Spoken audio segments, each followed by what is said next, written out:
Good morning. I'm going to call this session of the Board of Revision to order. I'd like to start by acknowledging that we are in Treaty 1 territory and it's the traditional homeland of the Métis Nation.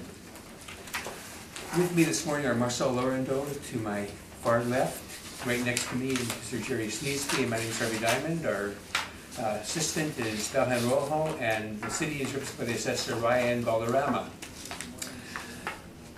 We will be hearing applications for revision of the assessment rolls in accordance with the Municipal Assessment Act. The matters for which revision have been requested are described in each application, and we will limit discussion to those matters. The statements that applicants or the assessor may make in this hearing must be sworn testimony when speaking to those matters must be sworn in. Be advised that comparative assessments of properties are not considered evidence by our board. Our board is appointed annually by council and is independent of it and the city administration. We make our decisions based on the evidence that we hear and that alone, and will provide written orders that will be mailed out to all parties as soon as possible thereafter. Please note that our decisions with respect to an application may be appealed to the Manitoba Municipal Board if the matter pertains to assessed value or classification, or the Court of Queen's Bench of the Province of Manitoba if the matter pertains to an application for exemption from taxation. And should a party wish to appeal, the information to do so will be included with our order. With respect to the hearing process, I will confirm the matters to be addressed with each applicant following the swearing in. We will then have the assessor's testimony followed by any questions that the applicant or our panel may have. And then the applicant's testimony will be provided, followed by any questions that the assessor or our panel may have. And I'll give each party an opportunity to summarize if they wish to do so. Once the evidence on an application is brought forward, that party may leave. The process will repeat for each matter on the docket. And after all evidence is heard and all issues dealt with, we will be closing our hearing. We will deliberate in private and we'll make our decisions, which will be sent out by written mail, our decision as soon as possible. And this information is being recorded and live streamed and will form part of a public record. Thank you. You can swear in the body of the roll. Belhan, I'm sorry. Please state your full name. Ryan Valderrama. You swear to represent the truth, the whole truth, and nothing but the truth. Please state your full name. Rocky Nicole. You have affirmed the evidence if I represent the truth, the whole truth, and nothing but the truth. I do. Thank you. Thank you, Belhan. So I understand that there might be some extra evidence required on the first matter of the docket, which is the 424 Osborne Street. That's correct. We will then send it down. Is that correct? Or you can just move it to the end of the... I would say send it down. That means? Send it down to whenever we put it in. When your evidence is here, we can bring it forward. So your witness has to remain all day if you prefer. Okay. Okay. So then we'll proceed on to the next matter on the docket, which looks like the property at 815 Sterling Lion Parkway.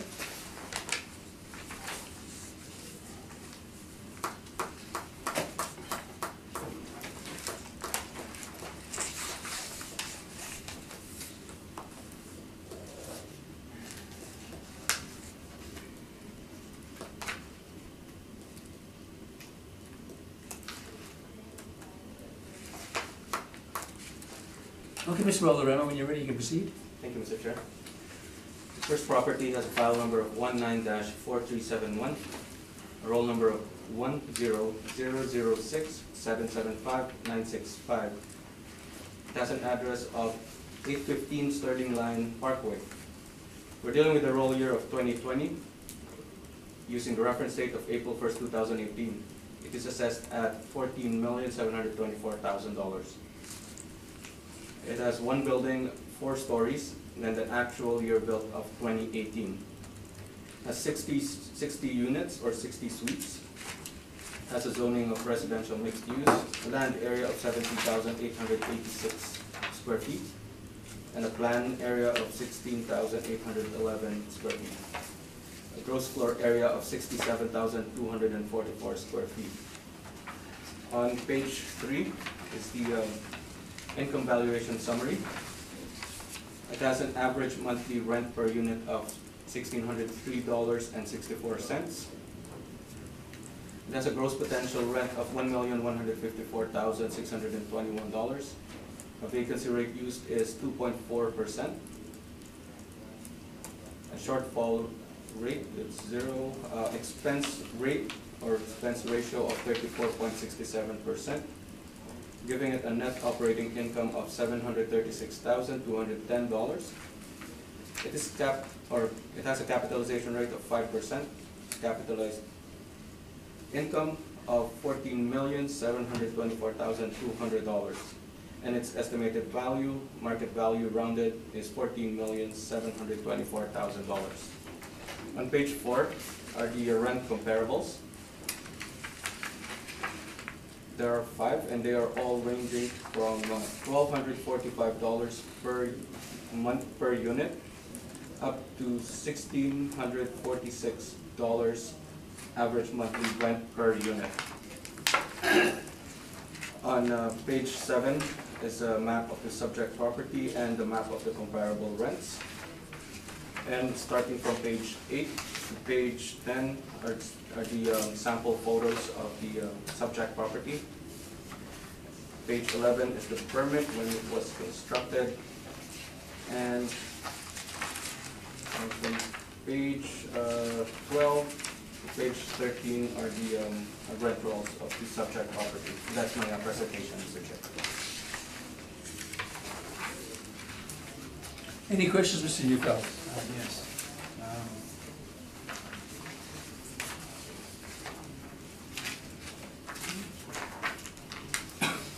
One second.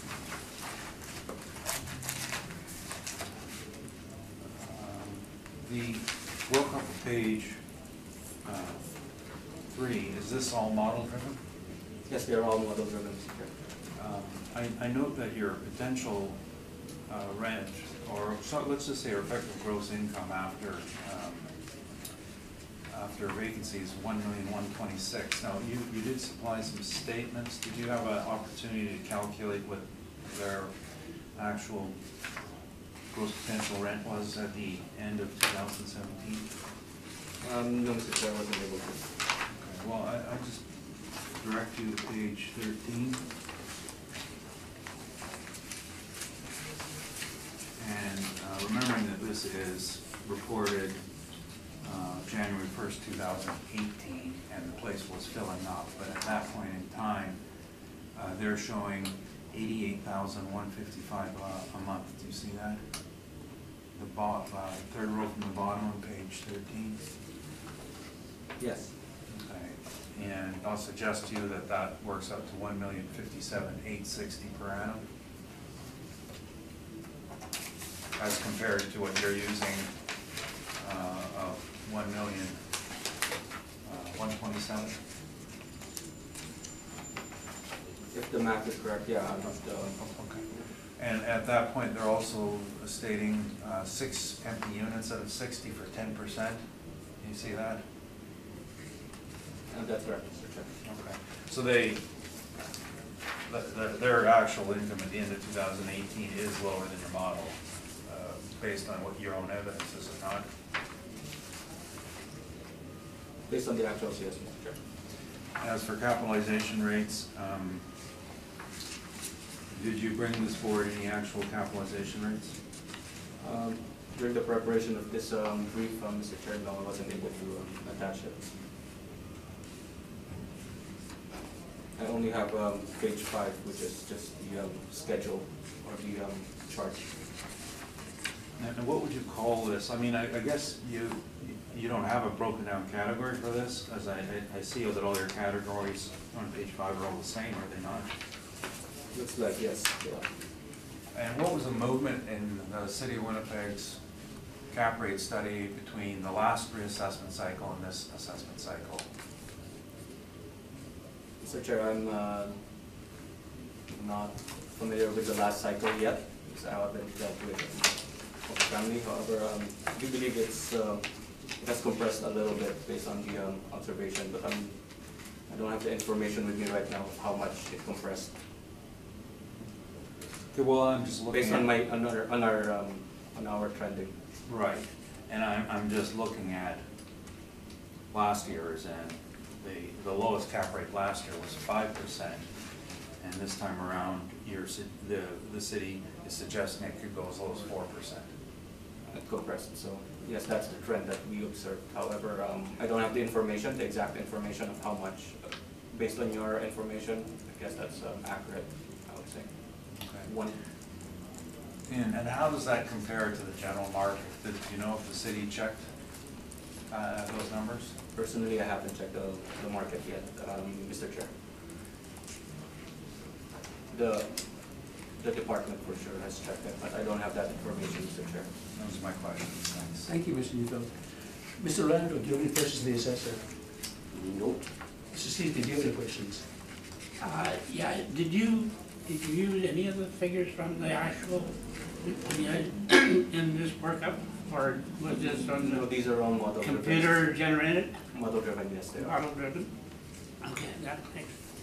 Okay, my first question is, I know that another apartment buildings have been in hearings this time. The city has ascribed much lower cap rates to newer buildings. I'm wondering why it's at a 5% cap rate when the city starts at 4%. This is new construction in a good area. So why is it model driven at 5%? It's a good point, Mr. Chair.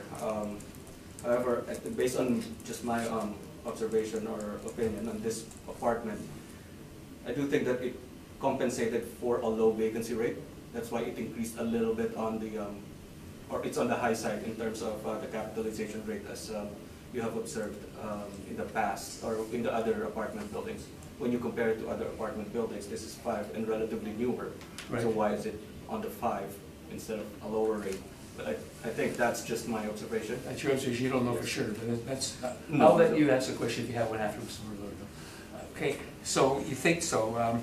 Now, insofar as vacancy is concerned, the property was just leasing up in 2018 because it was new construction. Do you know what the, That's correct. do you know what the vacancy factor is now? Or what it was in 2000? No, I don't know. So the so it could be current, full I'm not now sure. for all you know that. It could be lower, it could be filled, I'm not sure, Mr. Chair. Yeah, well, if it is filled, obviously we performed a lot better, but if it was leasing up when, at the time that Yes, the that's- rent rolls were provided. The time that, the effective date of April 1st, 2000. I'm sure Mr. Newfield will have the correct information as of today's date, and we'll get it from him when he comes forward. Okay, I still find that I would have thought that a better way of dealing with it, if it has a high vacancy factor, and if that's what the city wanted to compensate for, that they'd give some vacancy in the workup, not increase the cap rate. What we're dealing, Mr. Chair, if I may, we're dealing with 2020. I understand that. Using the rates of April 1st, 2018. So basically, what's the vacancy during 2020, or? We don't know market that, but vacancy? what I'm- Yeah, we don't know yet. I know, Yes, but I'm correct. saying to you, it seems the funny way of compensating would be by increasing the cap rate rather than giving something for vacancy, which I see there isn't anything. Well, there is a 240, but, Yes, yeah. that's correct. which So, is usual for apartment buildings. yes, it's a market. It's a model driven. That's right. It's a model driven. Yes. Right. Okay, that's my question. Mr. Longo, I think I have a No, you question. took care of it now. Oh, okay, sorry. Yes, Okay, sir. Oh, that's good. okay, so I guess the questions have been asked. So, Mr. Neufeld. Okay, well, I have some rebuttal information, Okay, and it's going to pertain to everything today. okay. And it might make more sense if I present it with my presentation. It's your call. You know, I'll allow you to do that if that makes more sense. We'd like to make the hearing as easily Flows flowing as better. possible. Right. But in that case, I'd like you to hand out the rebuttal so that it's available to us when you start talking about it. Okay, well, I asked earlier a question about capitalization rates in the market. Yep. This is just a recap of Colliers International, the markets surrounding the city of Winnipeg. And I'm not using that as evidence, rather it's a market issue. Well, So don't worry about out of the zone. a copy will be in our file, so. Yes, I also have some results on similar buildings. I don't know why I only have 3 copies. That's a question only you can answer. Oh, No, this is a different one. This is just a recent order where the board changed all the rates to 5.5% on Okay, we'll similar tell you what then. properties. Give one to our secretary for the file, one to us and we'll share it, and one to Mr. Valderrama. and then you don't have one, but you've got a good memory, right? Just when it goes to remembering everything you've said in your life.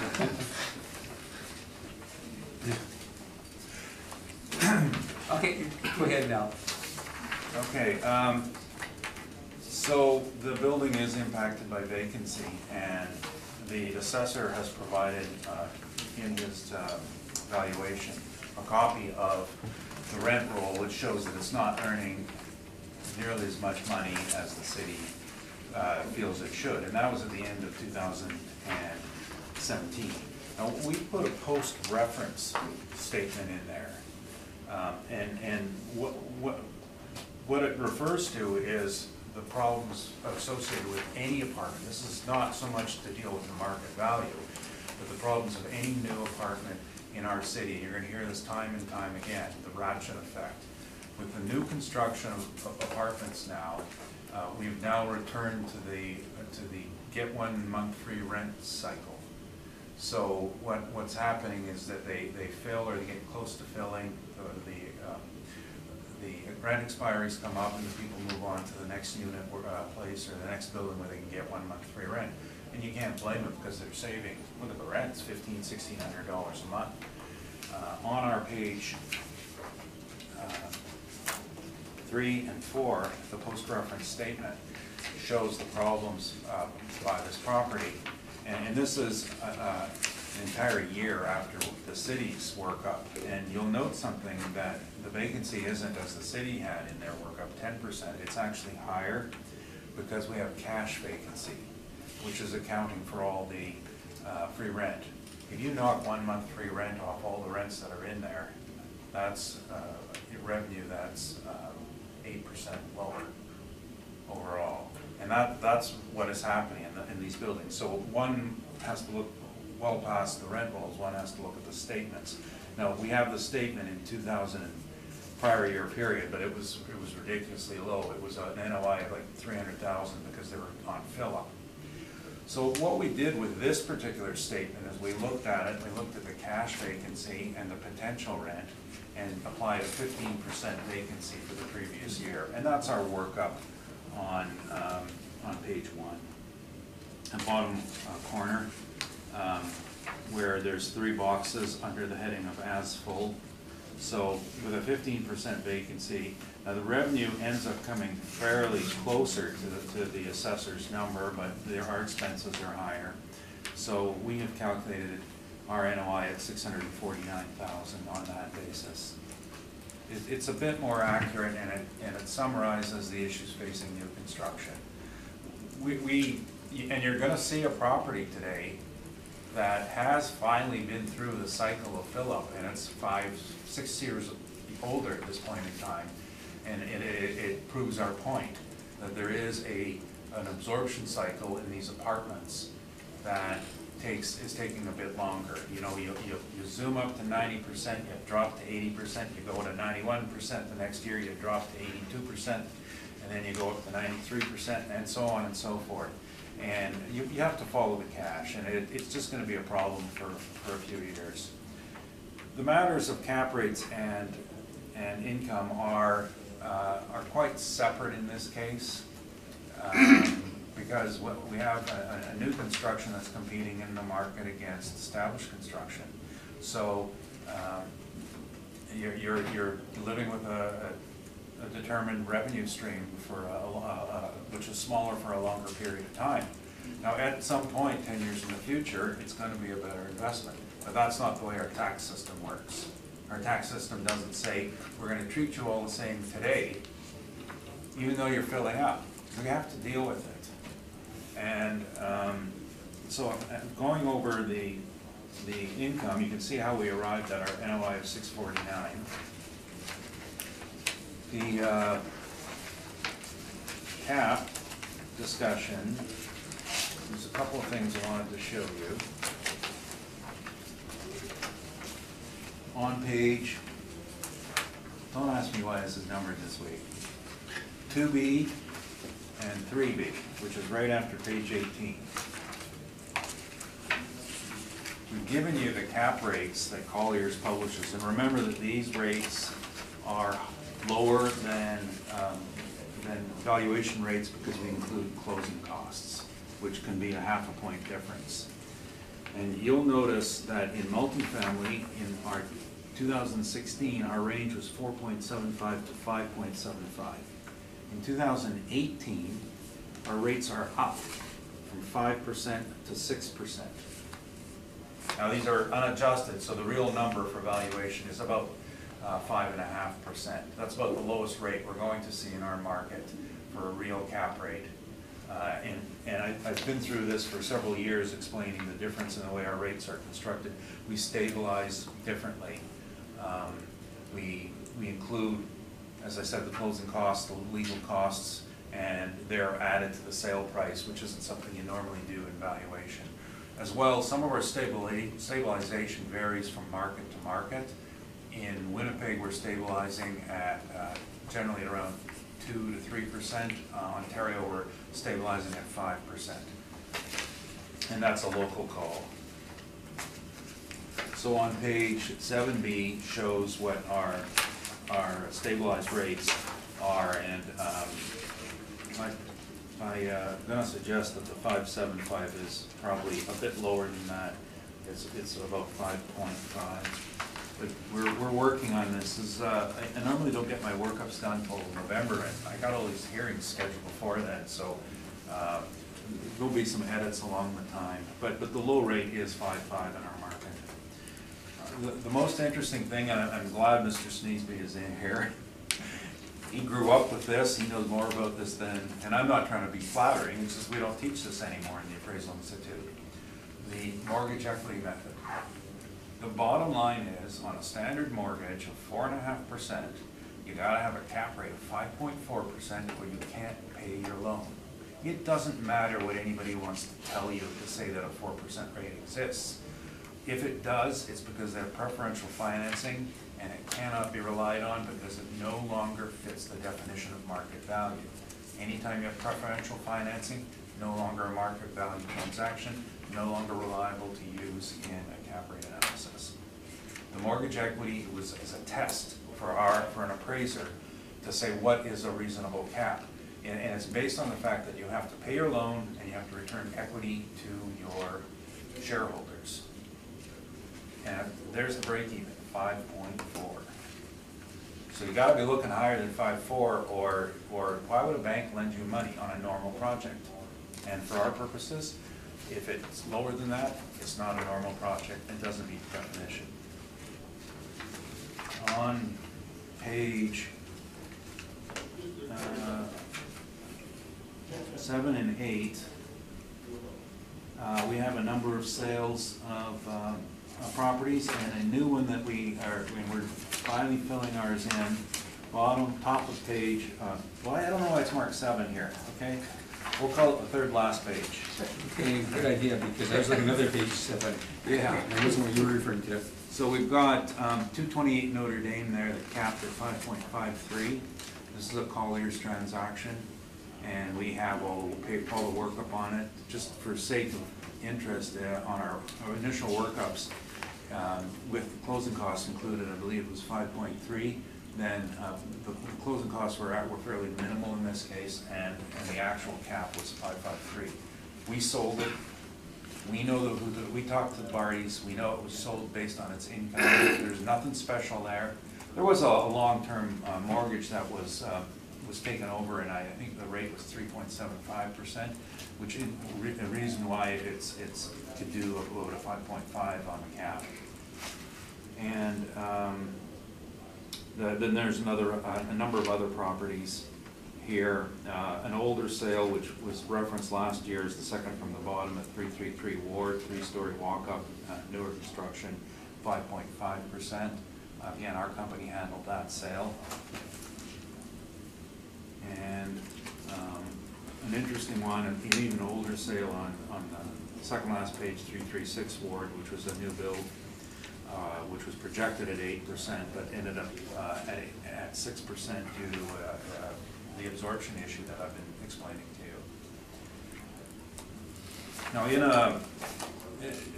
the other handouts, and I don't want anyone to worry about this as being relied on for market evidence. I just want to put a cap rate into the proper perspective. No, I haven't. That is your stuff too. I never got a take rate, I did a long day. So, I want to just put this in perspective.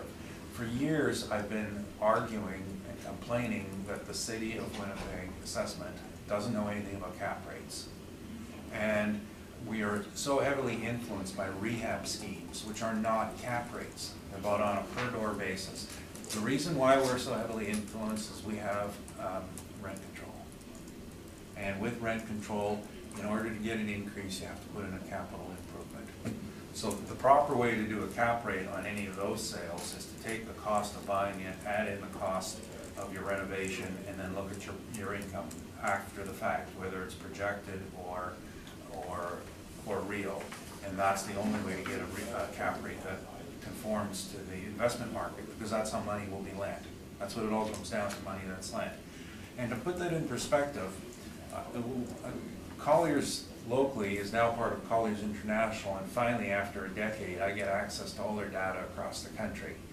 Just for interest's sake, I ran all the provinces and states around Manitoba, and 4 hour period, and showing you what the number of sales, the high, the low, which is actually reversed, but I'm talking about value in the cap, the mean and the median. And there's not a single mean that's below 5%. As a matter of fact, though, the one at the bottom, Southern Ontario, excluding Toronto, because it has an individual market characteristic of its own, which is appreciation. And they use a 5% vacancy rate for their stabilization. So their actual caps would, compared to Manitoba's, are going to come in at 5.5. But I wasn't editing this for anybody. I just want to show you. So my question here, my thinking aloud is, why does anybody think Winnipeg's a better market than Alberta, Toronto, and all the US states around us? We are not. We just have rent control, which creates a confusion in the calculation of cap rates. The other thing I handed out was just, I was just out of curiosity. I don't like arguing other decisions, but there was a whole number of properties. This is the first all apartment roll, and I note that they changed everything to 5.5% from 5%. It's a good idea because 5 doesn't exist. And that's my presentation, and I'll probably refer to it, these things, as we go on, if I think of something different or a different way to express it in order to sway your decision making. Okay, well, gee, well, Mr. Villaram, any questions of Mr. Neufeld? Yes, thank you, Mr. Chair. On page 3, that's a post-reference income statement. Is that correct? Or well, it started January 2018 and ended to December 2018. This statement is, we did not use this statement because if you go through it and see the math on it, the actual NOI on this was 729, I think. Yeah, around there. Yeah, 729. Yeah. And what we were just out to show is what happens. It's an illustration of what's happening with this kind of ratchet effect on absorption. The prior period one was 300,000. We knew, same as you did, that in December of 2017, the vacancy rate had dropped to 10%. But we also knew that in June it was 40%. So we selected a 15% number. Would you happen to know, or you have any information on when it actually first rented out, or the first rent? Open?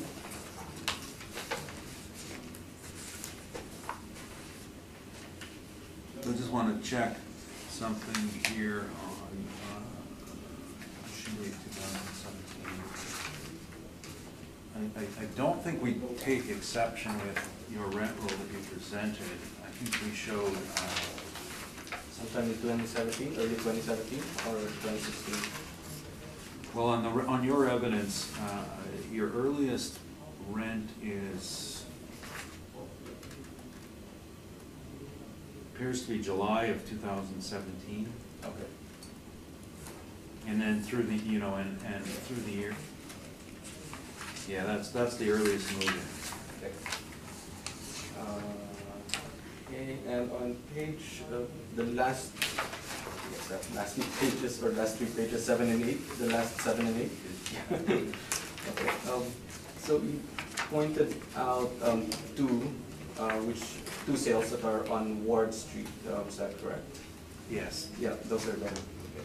And the comparable one in terms of number of units and age is the one on 336 Ward Street, is that correct? 60, 2014, kind of? Yeah, well, I think that the two on Ward Street are, for, you know, common sense, there's not enough to pick between them as far as the age goes. We're talking about apartments in Winnipeg that went up post-2003, and, you know, we're all going after that same market.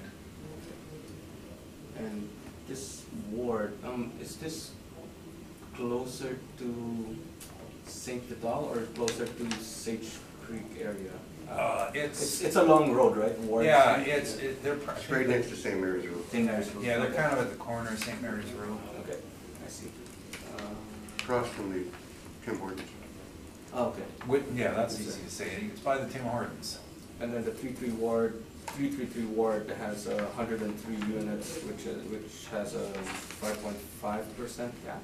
Yeah, that one when it ended up being sold 10 years after construction, had finally stabilized.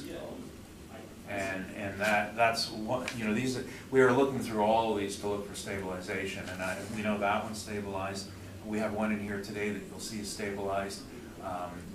The rest of them have not yet stabilized. Okay, yeah, that's my question, Mr. Chair. Thank you. Mr. Randall, any questions of Mr. Newville? Your vacancy, why 15%? You didn't talk about that. Because we're using potential income, and we're using we know that it was 10%. We've all agreed it's at least 10%, and and by the end of 2018, it was no better, and we're dealing with the market period from before then. So we're just looking at a normalized absorption rate. Like if you look at, and it took a while to teach someone how to do this the right way. If you take a look at page 3, you'll see that the total revenues in that period, post-reference, were $1,119,000. Now, if you look at the potential income during that period, it was actually $1,315,000, which is 15%. And that's a year after the assessor's data. And so it hit that mark. Now, when I discussed with him earlier and I said 10% was what his data showed, that's a physical vacancy. What this is showing is the cash vacancy. You'll notice that the rental incentives are in here. There's $31,000 in this period for rental incentives. That's your 3-month rent. So you're using the rental incentives in with the 15% then? Yeah, I mean, without the rental incentives, you take the $31,000 off, and you're talking about a vacancy of $160,000, which is going to be about 13.5% on a physical vacancy.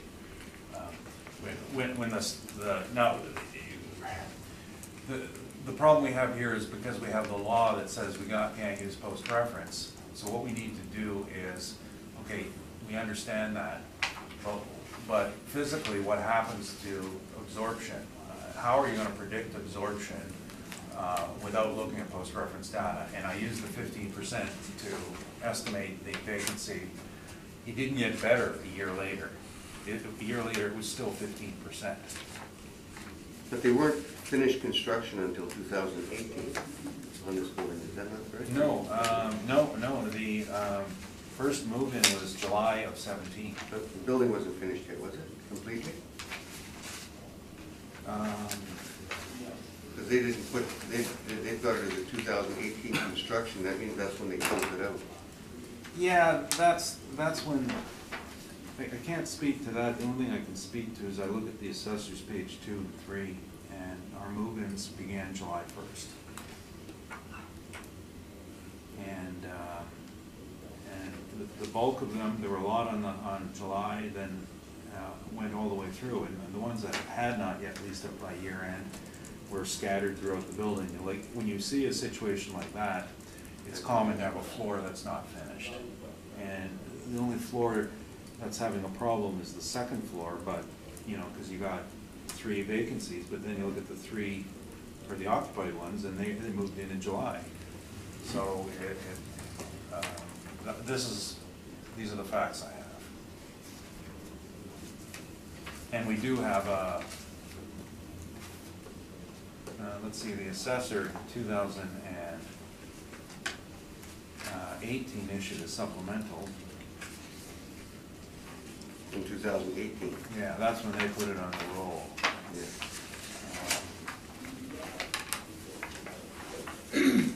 Sorry, I'm just looking for that effective date.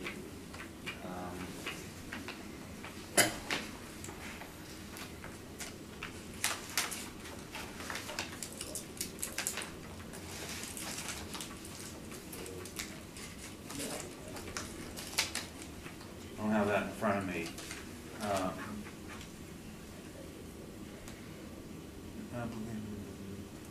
I don't know when in 2017 it was added to the roll. I believe it was around August. Your expenses, are you using actuals there at 468? Like the city's using a model at 390. Right.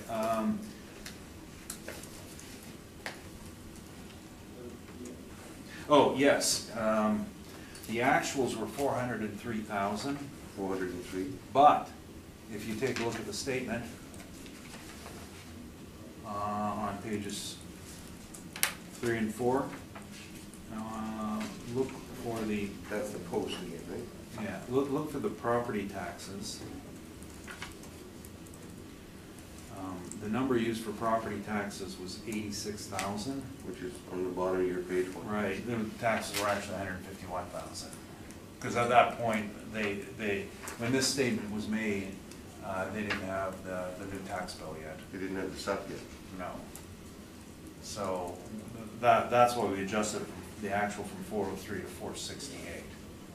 So you brought it up to the 151 for the taxes. Right. Which is from the actual tax bill.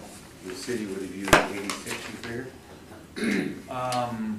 They just use a percentage, and we haven't had the opportunity to see what goes into there. But knowing that the taxes are 151,000 and the city has a total expense load of 390,000, there's not a lot left over for looking after the rest of the building. Yeah, 390.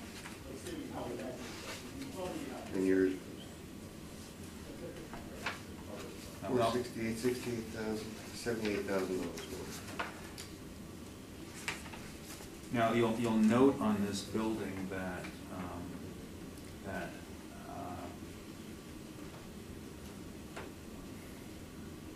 the utility rate is rather high, and that has these are common area numbers. I believe they're all separately made.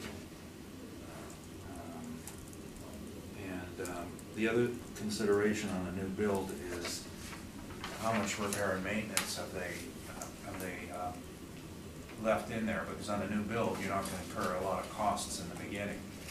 So oftentimes you see that number understated, and you do have to accrue for it. And so the way to consider that is that you got an expense coming later, and I take exception with the assessor saying we're going to give you a better cap because of vacancy. Why don't you give me a higher cap for the fact that 3 years from now my R&M costs are going to be going up when on my first turnovers. So there's a lot of different argument on that. And turnover on a more expensive suite is a lot higher than one on Maryland. The one in Maryland, they might clean the carpets and throw some paint on. Typically in apartments like this, it's new flooring and any repair, repainting, and any appliances that need to be replaced get replaced. Typical turnover will be $3,000. I'm none of my questions. Mr. Sneeze, any questions? Yeah, when I first looked at, pardon me, the city's page 1 there, and I looked at the 60 apartment units and 90 parking stalls, and I thought that's just 1.5 parking stalls per suite. Is that unusually high? Is that an additional expense for them to carry? Oh, this is part of a larger complex, and I think that when they titled it out, they just had more spots in one than the other. This is, I think you're gonna hear some other things today. So some of those spots could be utilized by some of the other units? Right, right. But code today is 1.4? 1.4 stalls per unit. Okay. So you, by law, you need 84, so they got an extra 6 stalls. I wasn't aware of that code. That seems high for... Well, they have to enforce it in the suburbs, because if they don't enforce it, then the people who live around there will show up at the community committee meeting and complain about parking. But if you're in a transit-oriented development, or Osborne or Corrigan or downtown, they're gonna let you get away with less. Okay. Remember when the vacancy used to be relied upon by CMHC? Is there no such thing any longer? I didn't put in the CMHC reports on these. Do you refer to them? I haven't looked at them in years. I mean, they're what I know is that CMHC is only taking these reports from people who send them in. And these are new construction, and they may not even be out there. They're like, the CMHC lag is probably 5 to 6 years. Oh, okay. So it's not too useful? No, they're great for if you're in Centennial area of the city or somewhere where the stock is stable. They're in the newly developed areas, they're seeing wild numbers, and they don't want to skew their own numbers off, because if they say did a report on this one on the first year and it was at 30%, they'd say that skews off everything else. We're not touching you and looking at you until you're stabilized. We're looking at a valuation here of April 1st, 2018, and the first occupancy was July of 2017. We've only got 9 months to go by here for its activity. There's nothing there, in my opinion, that would give you actual information to use for a full workup on this property? Well, we had the previous year's statement. I'm just looking for it. No, you know what, the first mailer they sent out was the one where we showed you numbers.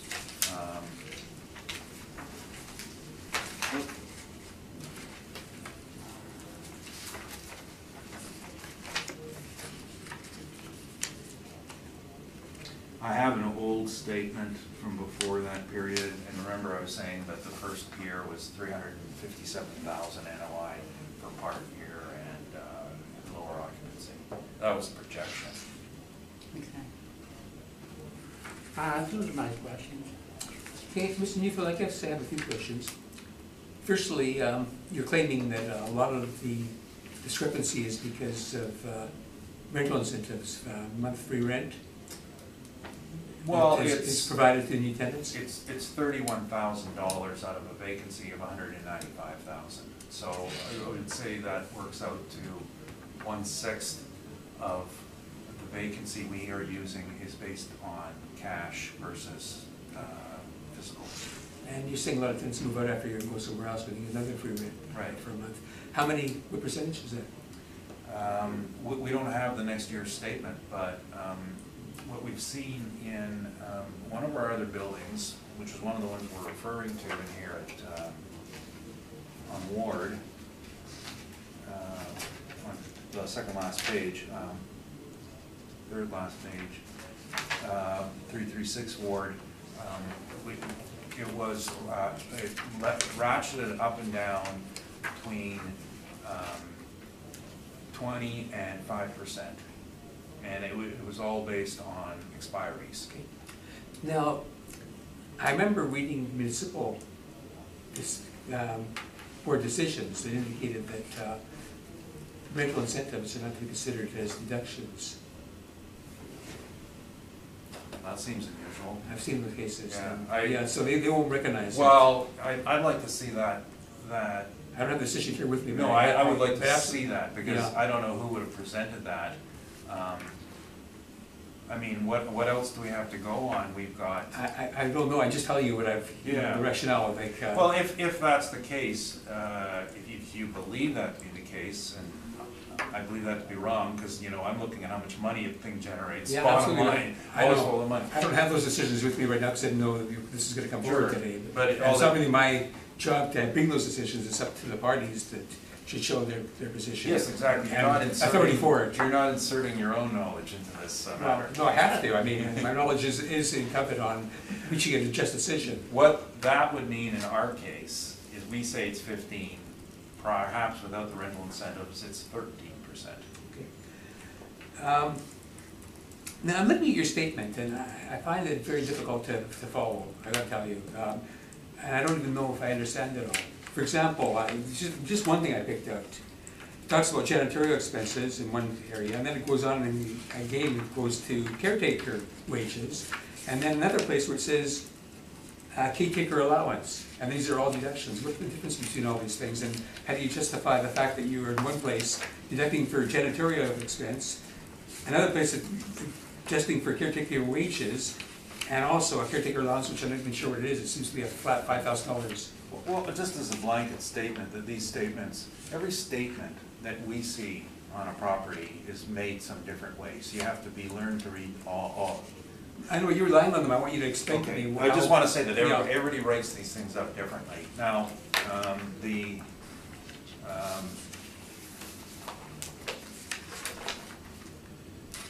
I just want to make sure I got these in order. So what I've got is a janitorial expense of $6,000 roughly, and this building has a few furnished units, and it also has an exercise room, and that's where that's going to go in. Professional janitorial services. In addition, the caretaker is when they bring in somebody to do a professional Okay. work, like a window cleaner or something, or a carpet. Well, you have window cleaning as We well, have window, we so, have carpet. and carpet cleaning you have as well. Okay. So These would be the professionals that they bring in. Now, a caretaker doesn't. I'm just wondering if it's double counting. No. No? Now, the allowance is, that's a deduction from the rent that the caretaker pays. So there's $5,000 of rent forgiveness that isn't on the revenue side. Then there's the caretaker wages, which is their actual salary. So the caretaker at the end of the year is getting a T4 for $22,947. Okay. And I also noticed in your statement, it shows parking revenue of $96,759.72 on this statement, Right. which is something the city didn't consider in valuing the property. Well, I think they did because. Well, I don't see it. I see Well, they just took the rent and, you know, Yeah. there's nothing for parking revenue, I think, on Mr. Valderrama's statement. Was there? In the workup, no other income. Well, it's just gross potential rent. It's just- Mhm. They're saying a gross potential rent of $1,154,000 and an NOI of $736,000. Now, if you look at what we're saying, we're saying the gross potential rent is actually much higher, $1,315,000 asphalt, which includes parking rent. And I can't be responsible for their sloppy workups, but we also have a higher vacancy and higher costs. And our NOI is impacted by that at $649,000. Yeah, I'm not sure how you got that NOI exactly, because from the statement, I don't see how the two tie in. Well, So, the statement is, Yeah, I just think it should work out from one from the other, and I don't see how it does tie in. These are numbers that are nice to look at, but I just don't see how it ties in from the statement. okay, well, our calculation, our revenue, 1,118,000. Page 3, Yep, revenue, 1,119,000. Now, the difference there is, we took off the interest income, because you can't charge for that. no, you can't. So, that brings those stated numbers down a bit, and that's where we calculated our, now, the only difference is the rounding. If we could have put in a vacancy rate of 14.96%, and it would have equaled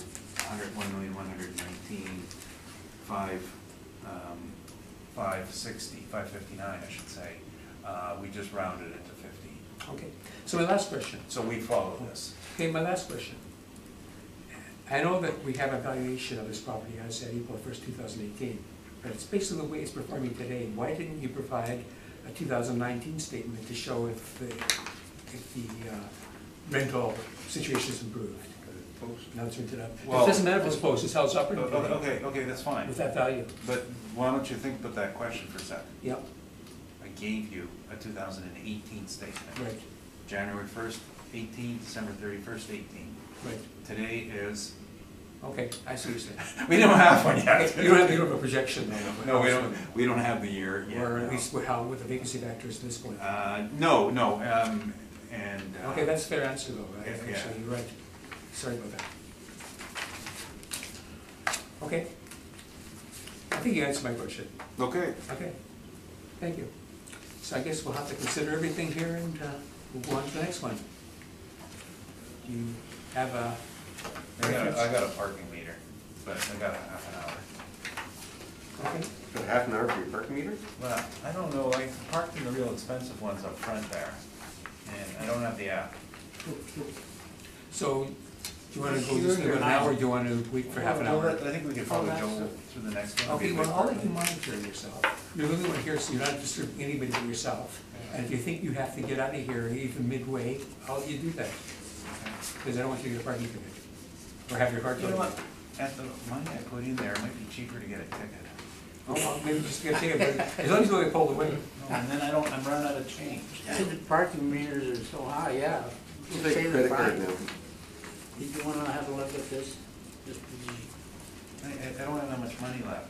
I got a car wash coupon and about $1 change. run decent.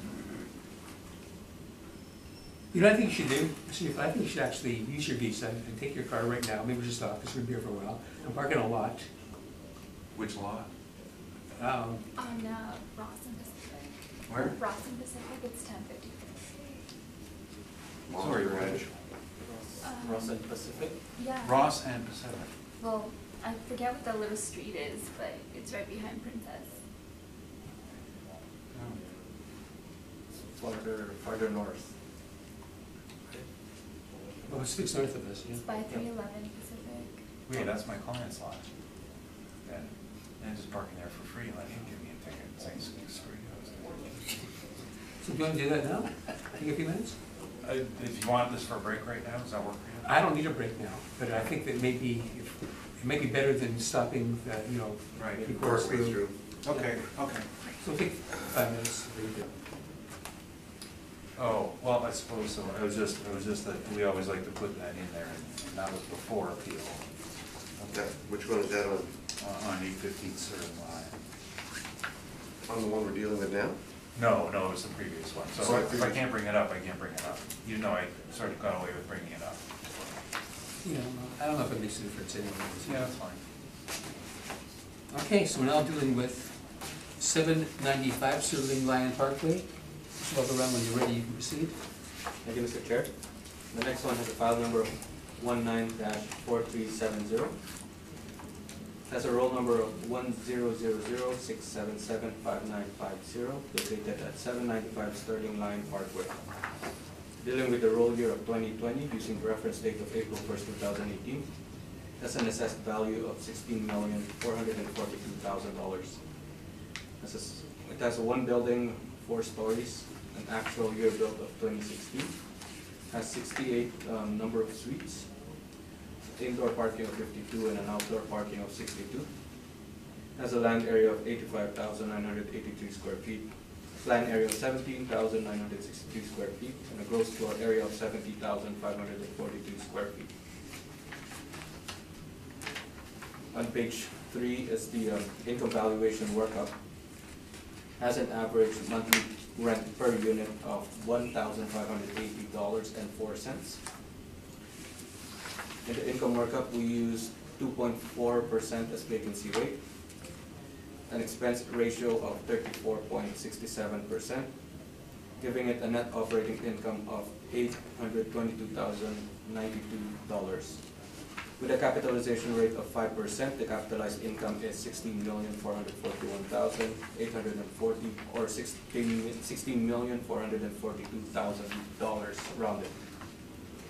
On page 4 are the rent comparables. They're ranging from $1,301 to $1,625 rent per month per unit. On page 7 is the map of the subject property and the map of the comparable properties, the comparable rents. Beginning on page 8, where's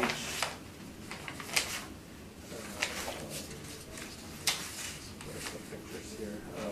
Page 8 to page 19, sorry, page 20 are the pictures of the subject property.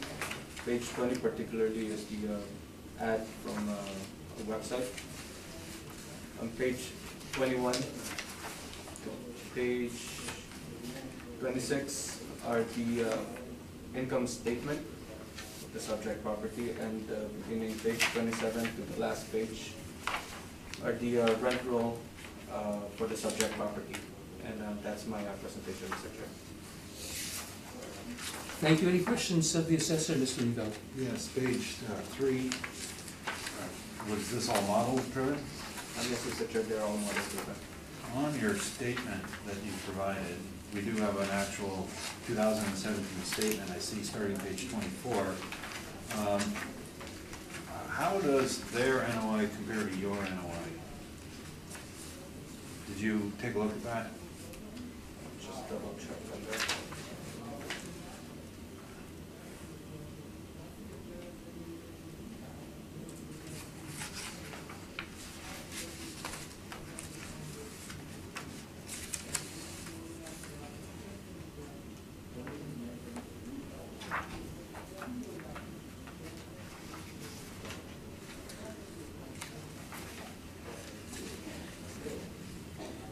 Their NOI is lower. Their actual NOI is lower. Probably somewhere around 720,000. Yeah, 722,000 rounded. And a major part of that, I take it, is probably the vacancy rate, which on your page 24. Yeah, vacancy loss of $289,000. Is that what Yes. you're referring? Which exceeds 20%, does it not? Yes.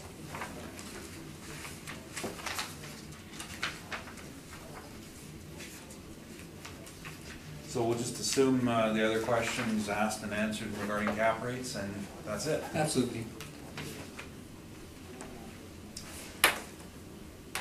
Mr. Lloyd, any questions of the assessor? Nope. Mrs. Eastley, do you have any questions of the assessor on this one? No, you were able to get a full year's financial statement. The effective date is, the actual construction date is 2016, right? That's correct, Mr. Chair. The reference date is April 2018. Yes, that's correct. Okay. No, I don't have any questions. Thank you, sir.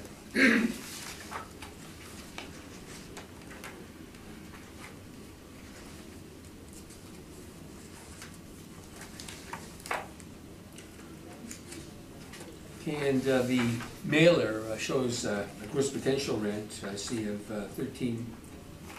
$1,340,920, which is about $60,000 or so more than what the city has on their model-driven potential rent. So the difference would be that the expenses indicated by the applicant are higher. That seems accurate, Mr. Yeah. Chair. Okay, thank you. Sorry, I believe the previous response to that question was it was mostly vacancy driven. Oh, okay, Just because I'd asked that, but I asked it in a different way. that's fine. Well, you know what, actually, I'll let you make your Okay. presentation and we'll see exactly what it is. You proceed?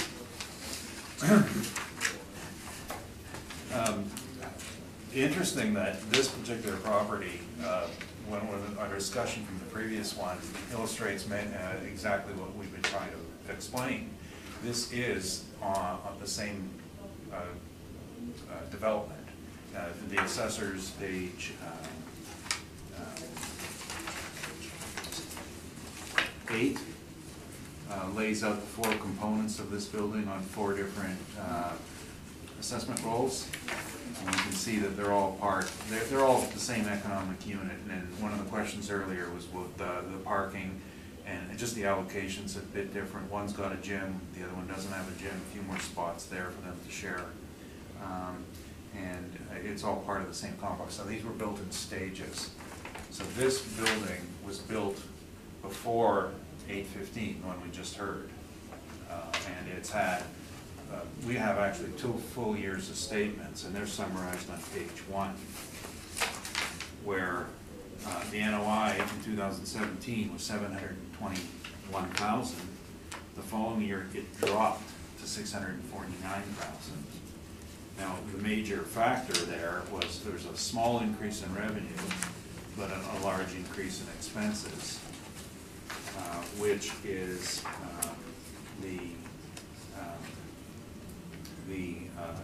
one was the tax issue, that they hadn't received their full tax bill, which they finally got in 2018, and the other is turnover, which we were talking about in the earlier property. So this one is on the downside of the ratchet. This is after the first period of renters moved in and the first year of expiries, and then we have, you zoom up to about 90%, then you drop down to 80% occupancy, or 20% vacancy, and this is what it was at that period in time. It was a 21% vacancy.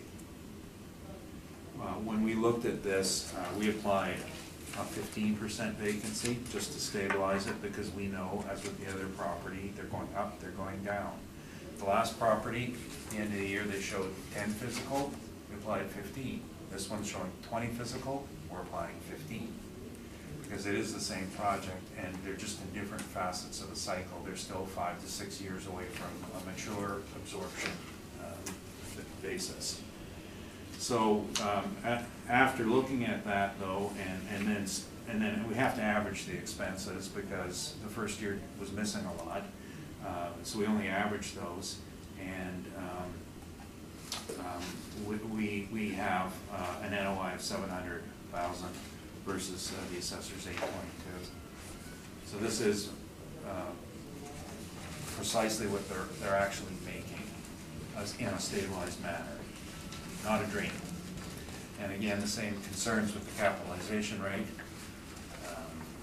Added point on the other capitalization that I've discussed with you, until you reach stabilization, any capitalization that's generated by this property will be a joke. If it's sold tomorrow, because somebody is forecasting 3 years from now it's going to be full, it'll have an artificially low cap rate. That is not a point in time cap rate as directed by legislation. So as I mentioned, a year older drop the income, and there is, you see the other typo on this was the previous year assessment, which we had.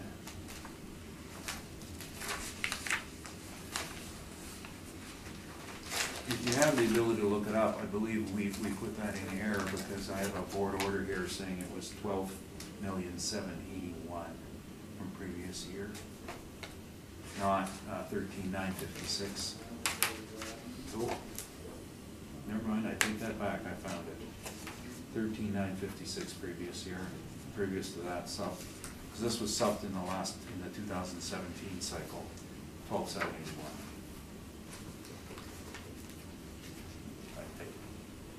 I think that supports what we're saying from the previous one. I know it does. Okay. Anything else? No. Any questions of Mr. Neufeld on this? It's the same questions. Okay, same as if you had answered the same thing. Yes. Mr. Lorando? NOI, the actual was 722. How did you get it to 700 again? The actual 721 and 722 rounded. right. We were dealing with a 21%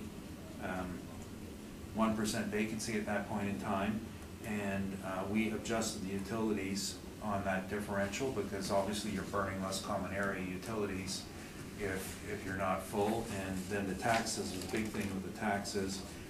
We looked at adjusting for the tax load as well. And then that changed our NOI downwards to 700, and then averaging out with the previous year. And so what we did here was we actually went both ways. We decreased the vacancy rate from 20% down to 15% to account for the proper method absorption, but then we increased the expenses, the common area and the realty taxes. So the net result was a slightly lower NOI of 700 versus 721. Pointing out that in 2018 post-reference, the NOI was 650. The vacancy rate on this part of the complex, 795, it's got the highest vacancy rate of all of them, does it not? Yes, yes it does. And you didn't speak to the reasons why.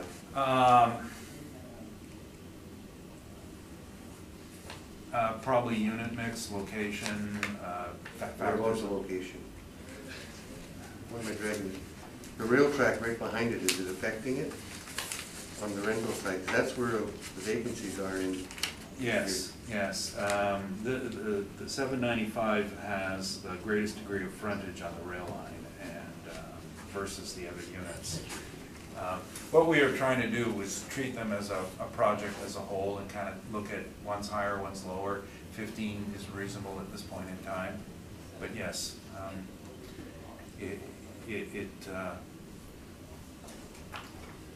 there's a few apartment blocks like this being backed onto railway tracks, new construction. I guess if people have a choice, they don't want to be there. My first apartment is on the tracks because they made me go there. That's because you like it on the other side of the tracks. You know, they turn the music up better. It was the train, it wasn't me. But, so you're making some of your adjustments as if this was one whole unit. Pretty much, we're kind of looking at the operating trends and the vacancies as a economic complex as a whole. And I believe that the reason that they're split up is there might be slightly different investors in each one, and they were built at different times, but they're managed as one. And yet they're still breaking out the individual costs. The snow clearing is breaking out. Because they have different people to report to in each one, so they've got to keep their financials separated. Good. Mr. Zeesby, any questions of the applicant? Not really. This is the first building in this complex to be built, or no? We're going to find out in 2 more hearings, aren't we? Oh, I see, okay. Well, it'd So, be but- one of the original ones, for sure. It's not one of the latter. So it's been there, I mean, you have more of a track record here. Right. I'm going to guess that the connected buildings have to go first just because of construction, so that's going to be 795 and 785, and then 815 and 825 came later. So, yeah, we have a longer track record, Yeah. which in this case, We've already dealt with one of them. The first one was one of the buildings. Was the original? This one here, Yeah. the first one we dealt with, Yeah. was one of the buildings. This is the next building, and then you've got two more coming. okay, Right. so the first two were 785 and 795, built same time. Okay, And then the other two were built 2 years later. okay, thank So you. with a better track record, we have a longer period to measure performance. Performance was worse. So, I believe that question was asked earlier about showing the trend. so because this one was built earlier in that, are we now seeing where the original tenants who were perhaps given incentives of 1 month free rent or whatever have moved on? Yes, that's a fair comment, is that, and I, because I was just looking at my notes here, and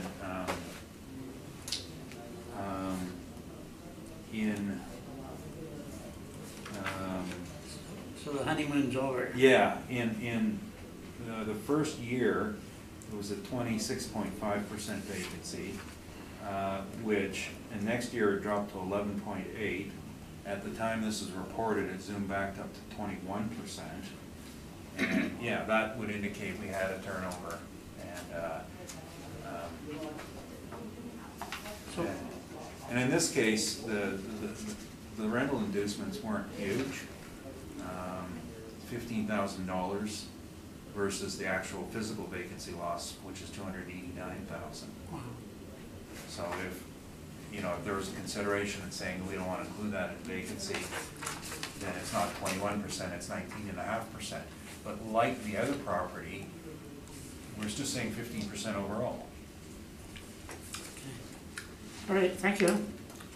Okay, so Mr. Neufeld, I guess, I look at it, I see the 2018 assessment was $13,956,000. Was that based on application to this board?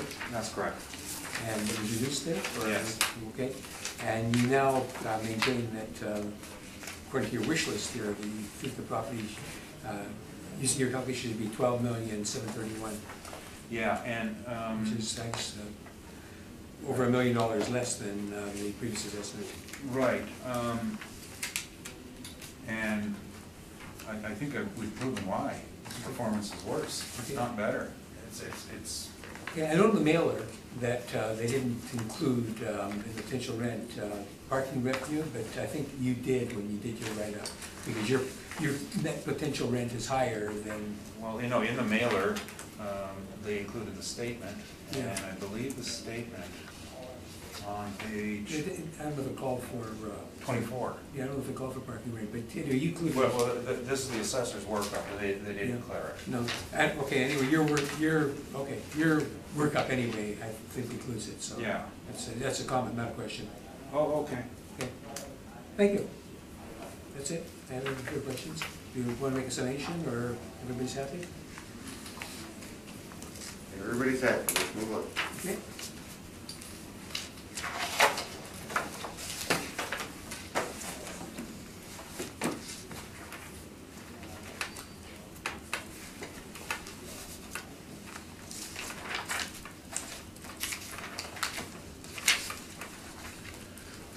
Okay, so we'll next move on to 825 Sterling Line Parkway.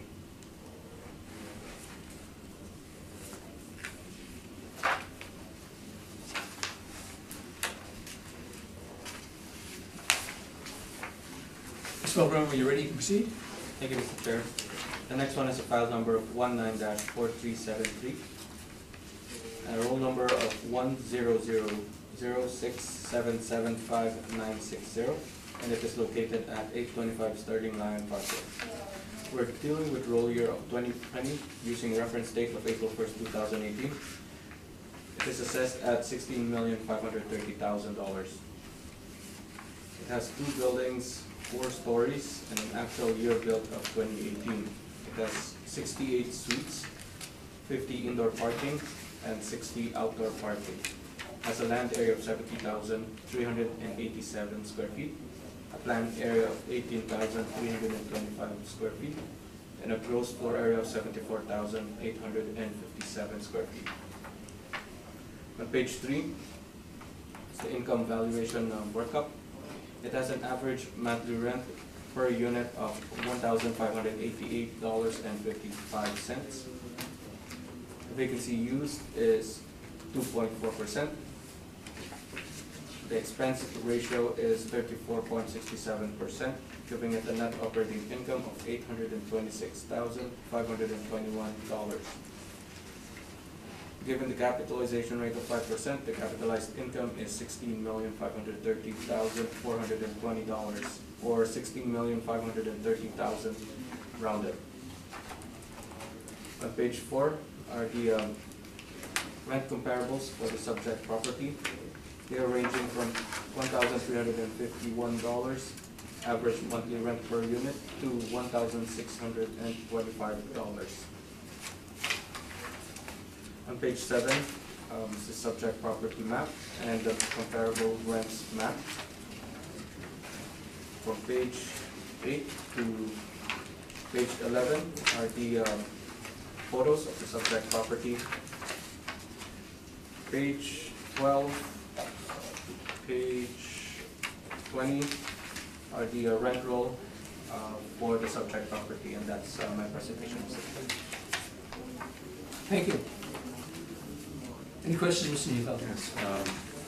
The valuation summary, page 3, is this all model driven? Yes, Mr. Chair, they're model room. Would you happen to calculate, and first of all, I'm not, because I don't have an issue with it, because I know we have post-reference material, because this is all you have. But this rent roll that you provided from the end of 2018, did you happen to see what they claimed the physical vacancy was at the end of 2018? That would be on your last page. Yeah, 11 out of 68 units. Okay. So that's, right.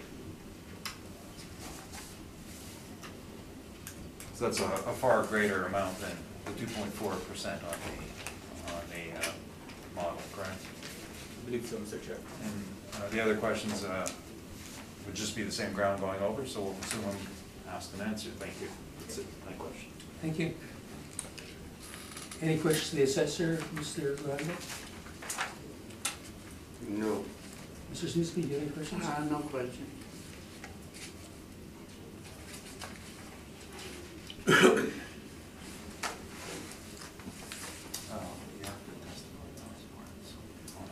I'm just wondering, I have a question, I should have for all of them, but it'll be the same. Why is there no parking revenue modeled by the city in the model? I'm not sure on that one, Mr. Chair. I don't have information with regard to the parking issue or a parking question. I'm not sure. I don't know how to address that question, Mr. Chair. And why would the city use a 2.4% vacancy when it appears the vacancy is quite a bit higher than that? Again, as mentioned, this is a model-driven parameter, and we use the model-driven. So that's just citywide, it isn't? Well, it's not citywide, but it's a process that we use. It's market or model-driven vacancy rate in the area. In that area itself. In the neighborhood, yeah. You know what that area is? Is it just the City Line and Parkway, or would it be a much wider area? It's the area. Not sure if it expands to the market region as well. However, it is in the immediate area. This is the vacancy rate that the model is assigning. And again, the model assigns at a 5% cap as opposed to lower caps we've seen in other instances. Yes, sir. Okay, thank you. Thank you, sir. Thank you. Just a comment at the beginning. I've heard other assessors answer the question of parking to say that the model considers parking is included in the rent in suburban areas.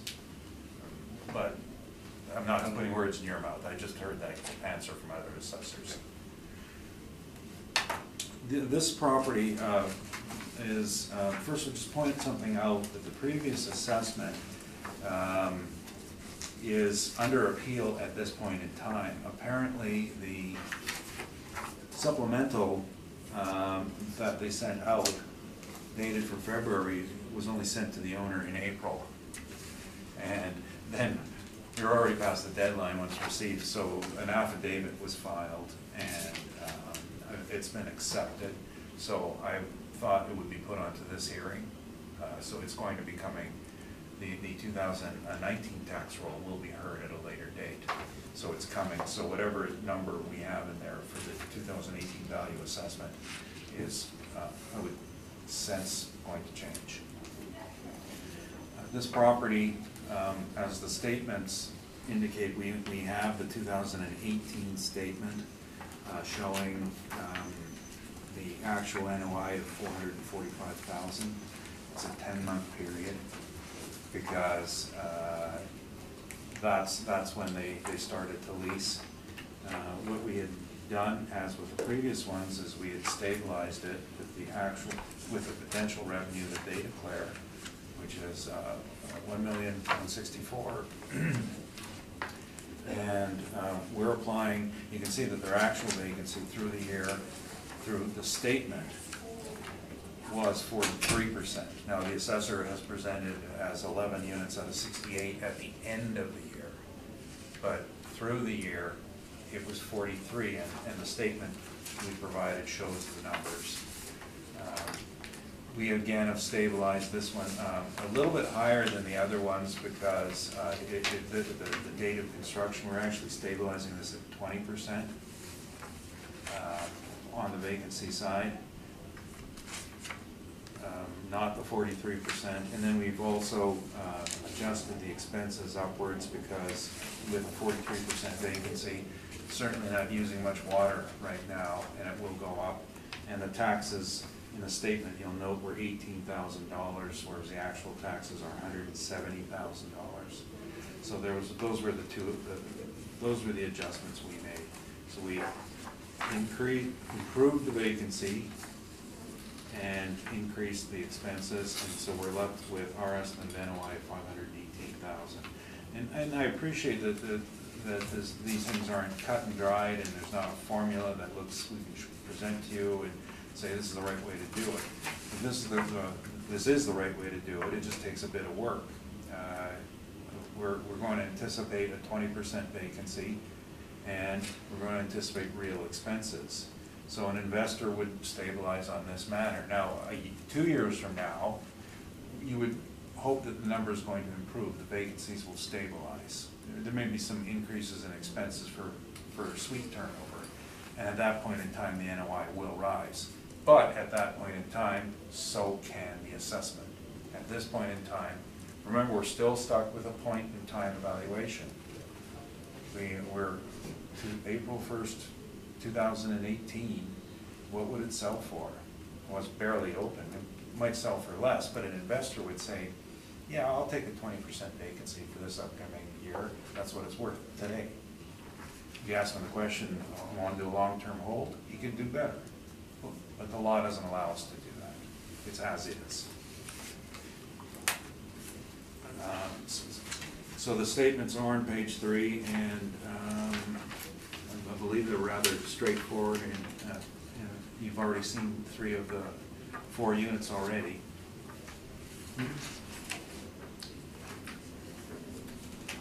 Beat this to death? No, I think it's good. Okay.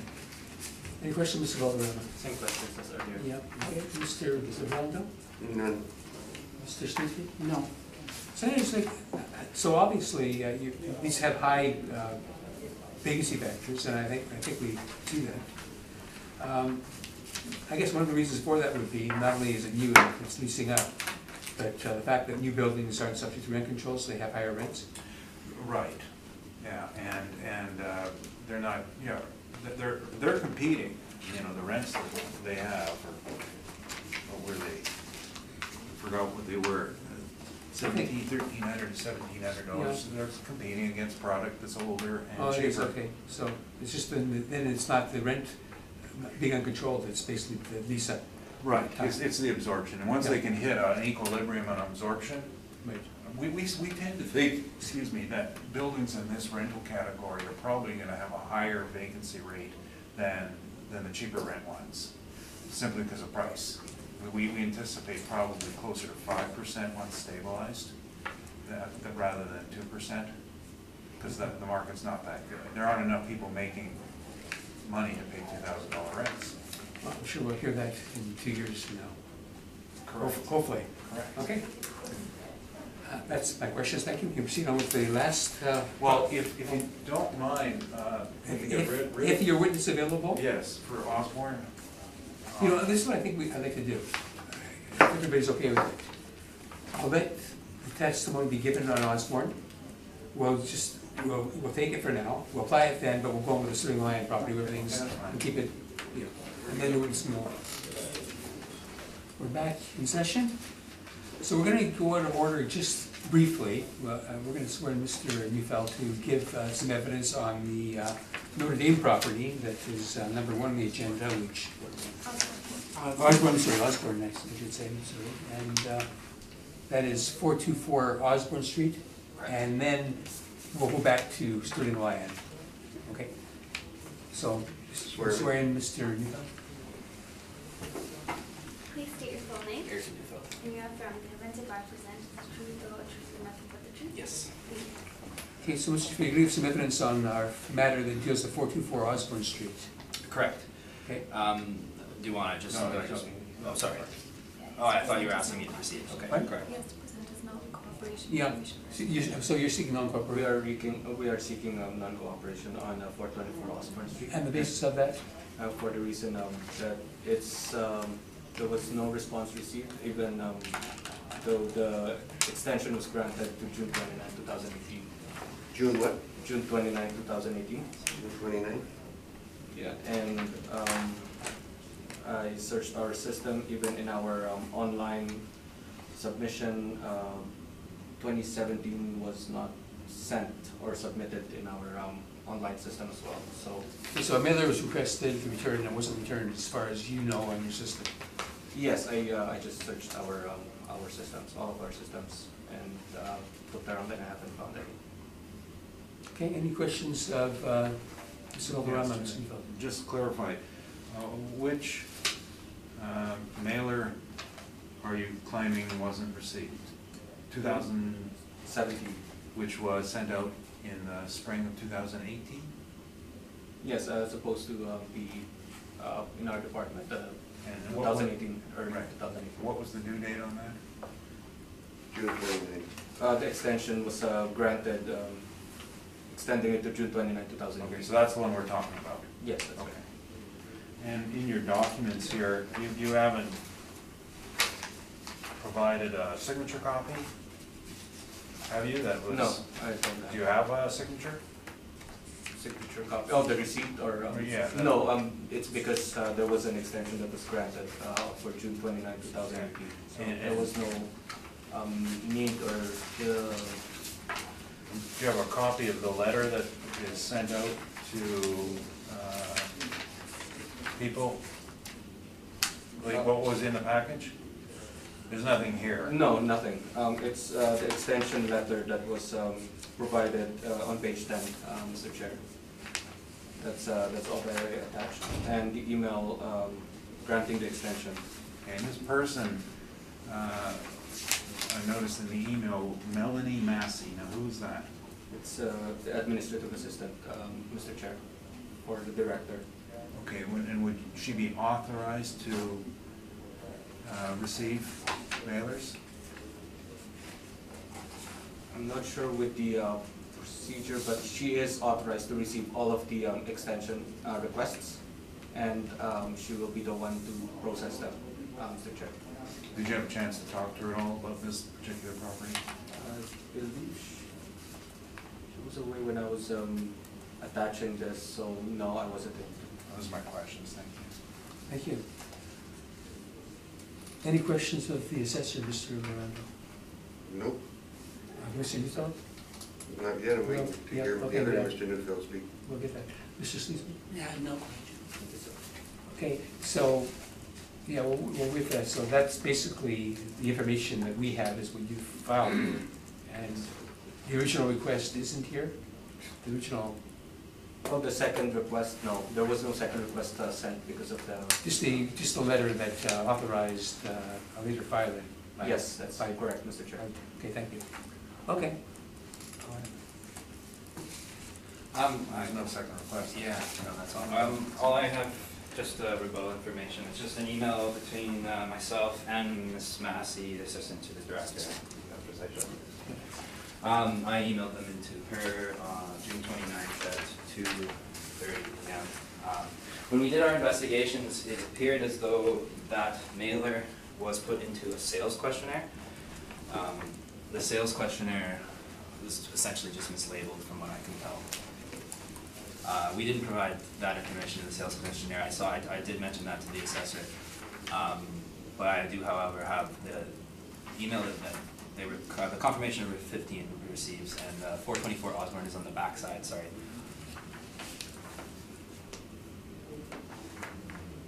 Yeah, sorry.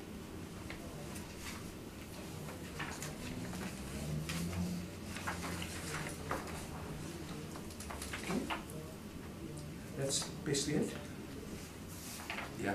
Yeah, I think so. Yeah. Questions, Thank Mr. you. Balderrama? No questions, Mr. Chair. Mr. Andrew?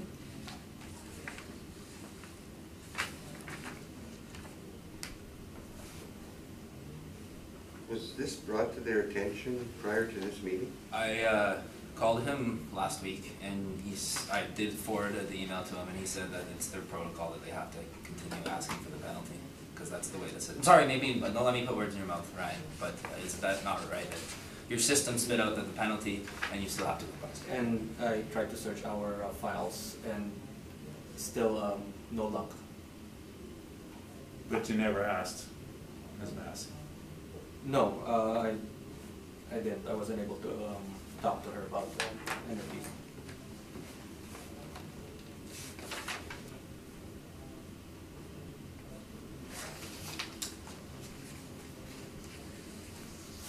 All 15 received.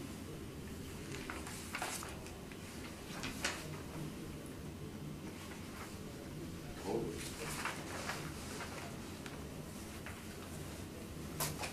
I've got no further questions. Excuse me, do you have any questions? No?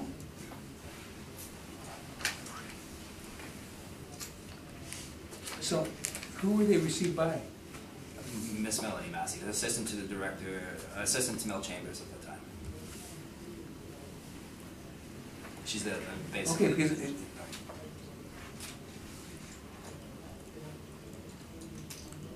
she was also the one who granted the extension when I requested it. The same exact person.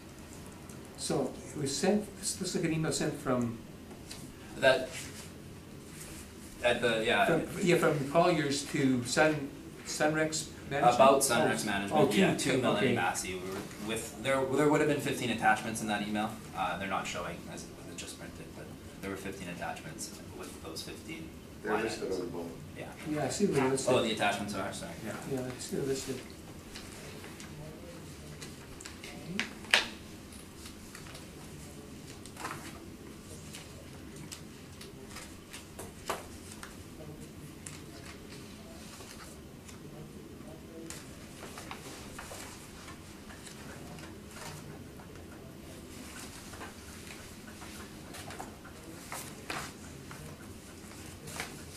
So,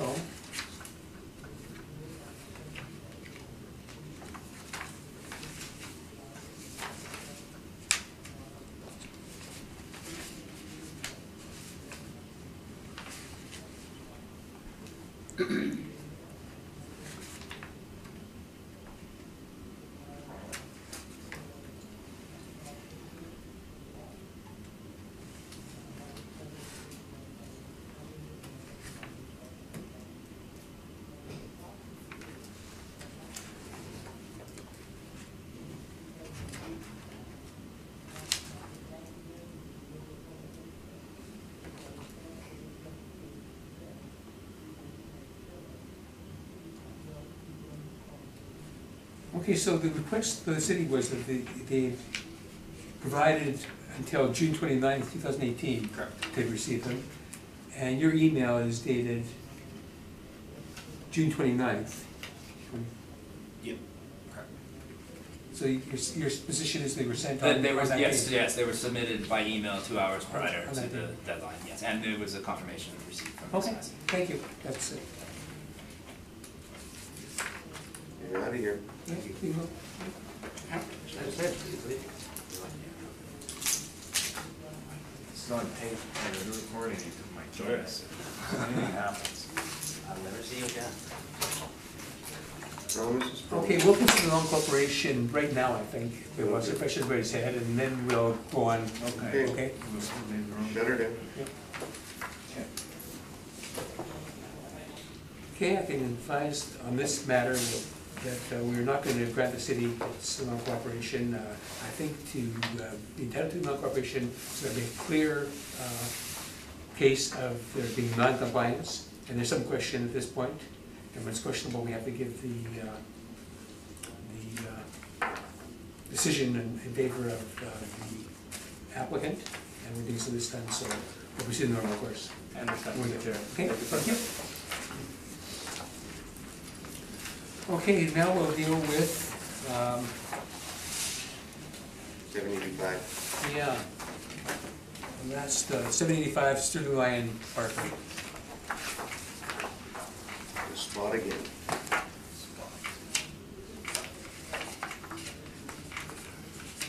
And you proceed when you're ready, Mr. Boardroom. Thank you, Mr. Chair. The next one has a file number of 19-4369, roll number of 1000-677-5945. It is located at 785 Sterling Lion Parkway. We're dealing with the roll year of 2020 using the reference date of April 1st, 2018, and it is assessed at $14,914,000. It is a single building with 4 stories, an actual year build of 2016.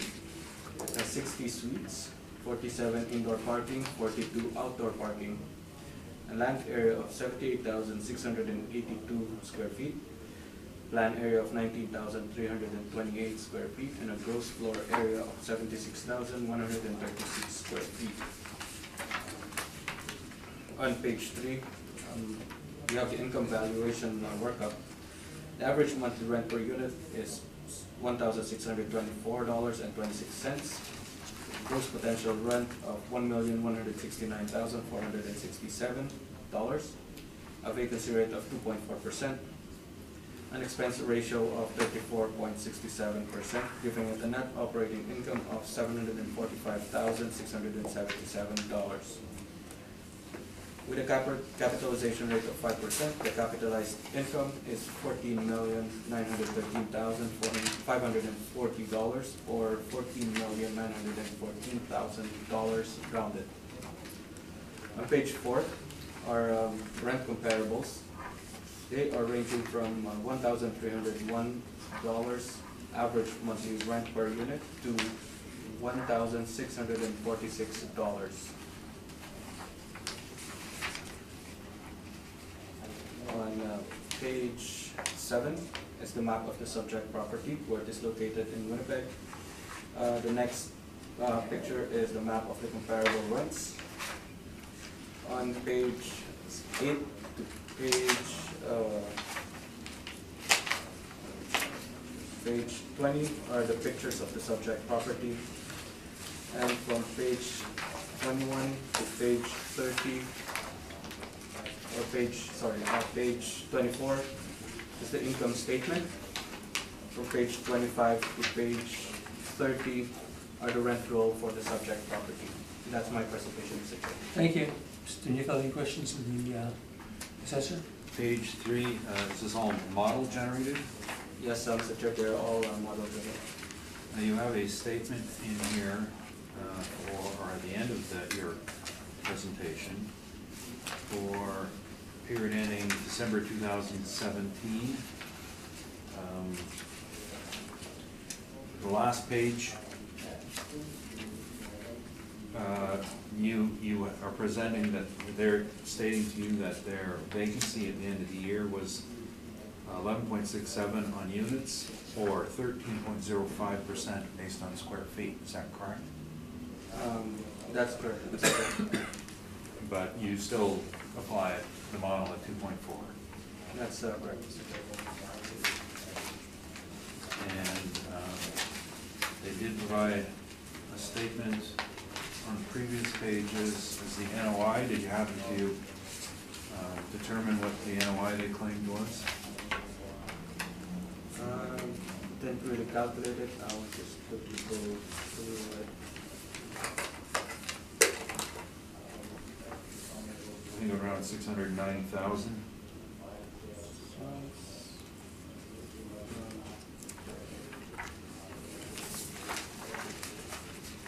Around 711,000.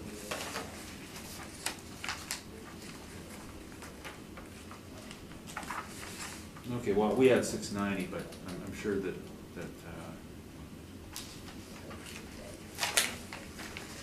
close enough. But it is 690. Anyway, those are my questions then. Thanks. Thank you. Thank you. Sir, are there any questions of the No. assessor?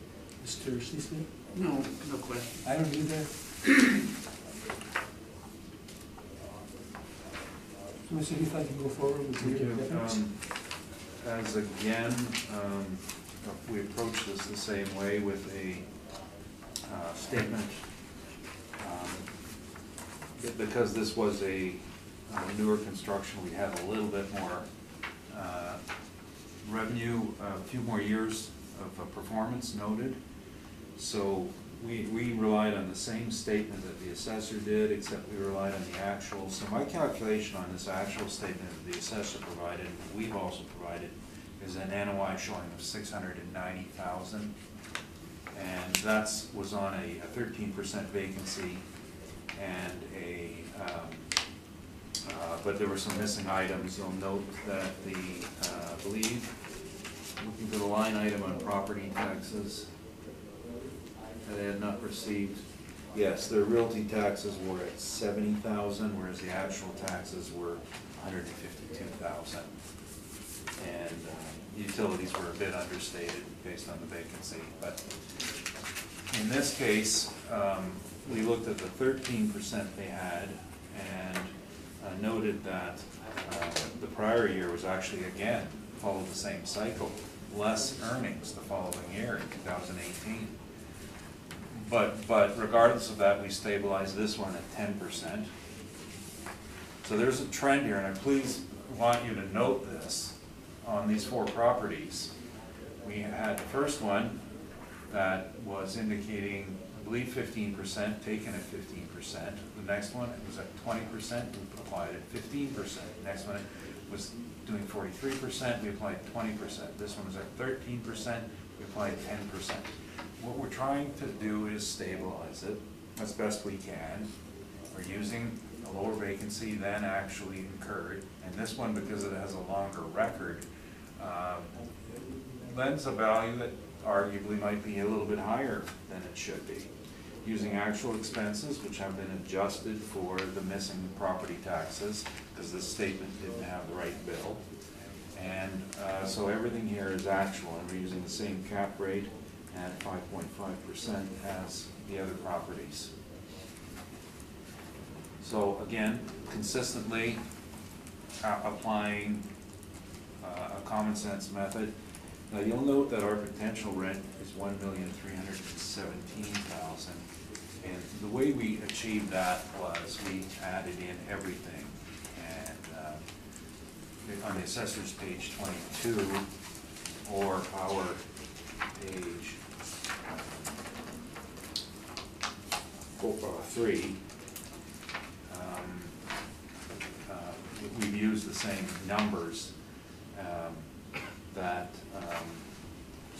we've added in parking rents, we've added in parking revenue, we've added in, even added in the gym memberships, which may or may not be income, but the gym's turning revenue. It's a gross revenue. Perhaps we should convert that to a rent, but we put it in anyway. We put in the locker income. So, and then we subtracted the vacancy loss, 158,000, as well as the rental incentive of 16,000. So that was $174,000 vacancy loss. So this is the actual income, which a slightly lower vacancy and cap at 5.5. Thank you. Thank you. Questions, Mr. Baldwin? No questions, Mr. Chair. Mr. Rondo? Nope. Mr. Zeesby? No question. No questions? Thank you. Wow.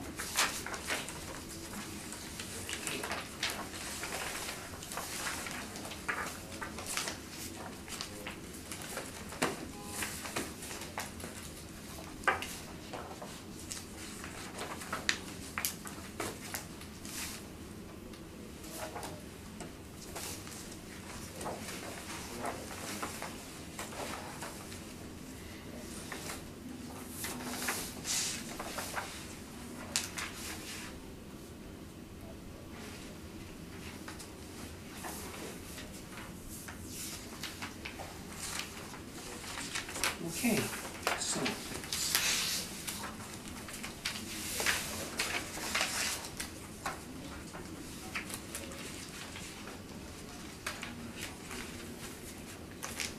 So when we go on to 424 Osborne now? Hmm? Huh? We're not going to Newark? Pardon? You're not doing Newark first? Are you going back to the bottom again? No, isn't the next one 424 Osborne Street? No. No? Okay. Or maybe I got the wrong agenda here. Hang on. Or maybe, hold on. That was the first one. Oh, that was the first one, okay. Let's see. Osborne, maybe I got mine mixed up here. Well, you know, it doesn't really matter, 424 Osborne was number one, so we can fit it in here and then go on. Well, we can go on to Dover, I don't care. Doesn't matter to me. Do you have a preference, Tom? Okay, well, let's do Osborne, then we'll get in and it should be number one, but we waited for witness. I've lost it. No, it's gotta be around. It's back on the bottom of the pile. Awesome.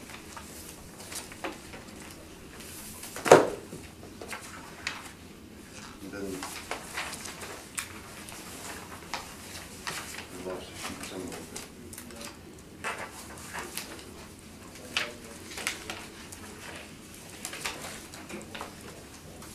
That was number one, yes. Yes. So when you're ready, Mr. Valderrama? Okay, thank you, Mr. Chair. The next property has a file number of 19-4495. It has a roll number of 12015090000. It's located at 424 Osborne Street. The roll year that we are at is 2020, using the reference date of April 1st, 2018. It is assessed at $1,548,000. It has one building, 2 stories, and an actual year built of 1962. It has 21 suites and 13 outdoor parking spots. The land area is 13,736 square feet, planned area of 6,015 square feet, and a gross floor area of 18,045 square feet.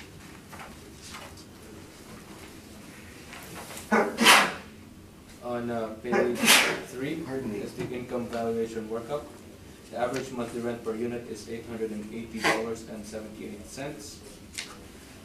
It has a 1.8% vacancy rate, an expense rate of 45%, giving it a net operating income of $119,879. Given the capitalization rate of 5.3%, the capitalized income is $2.261868 million, or $2,662,000 rounded. On page 4 is the rent comparable. The rent comparables are ranging from $831, average monthly rent per unit, up to $1,057. On page 7 is the map of the subject property and the map of the comparable leases or rents. On page 8 is the aerial photos of the subject property, and that's my presentation, Mr. Chair. Thank you. Questions, Mr. DeVille?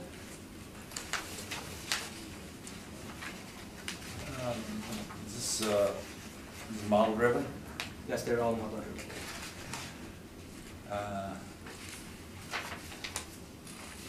Did you not have some statements for some prior periods? I understand your Yes. issue with the current one, but did you not have a prior period statement? There is in 2016, I just didn't include it. It's a part year for 2016. And then the 2018 is also part year, which is about You sure it was 2017 that was part year, 2016 was a full year, wasn't it? No, 2017 is the full year. 2016 is, I think there's 8 months or 9 months in 2016. And then 2018, there's 3 months. 9 months worth in 2016, sorry, I must have checked. And then full year is for 2017.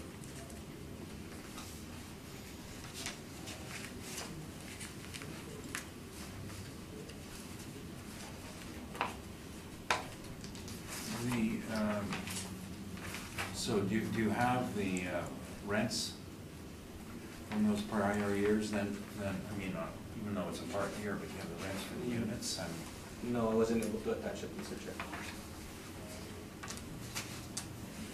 There's 21 units? Is that correct? Yes, as per our system, yes, it's 21 units.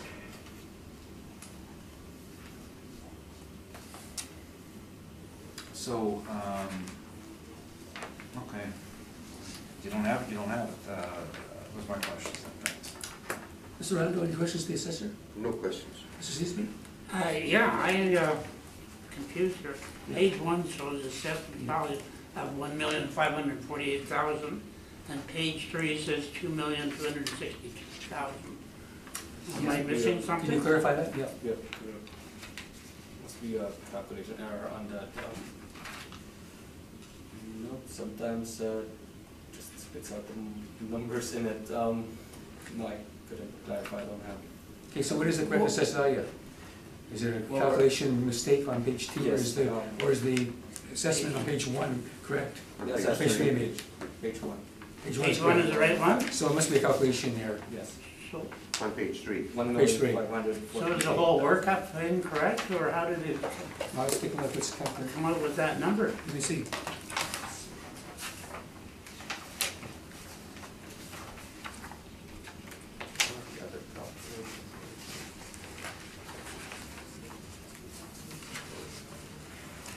According to, there must be, your whole calculation must be wrong, because using your numbers and your cap rate, it does come to the 2,262,000. That's right. So I'm sure, I don't know how we're gonna use your workout.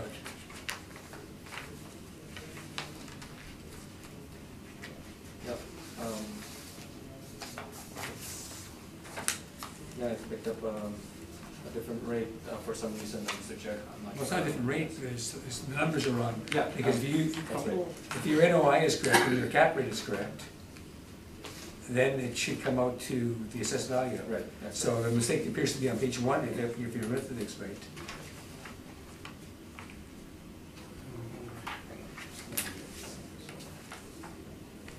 What? That's the case. Yeah. No, yeah, it's just the calculation on page 3 is somehow giving us some more than what's on page 1. The page 1 is the one that's. Okay, so your numbers then, so you haven't got any evidence to back up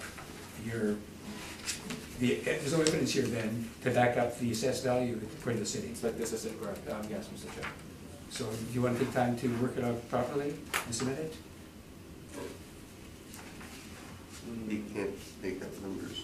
No, I couldn't backtrack from 1.5 million. Yeah, I don't know how we get to the 1.5 million. Neither. Well, seems more logical than page 3.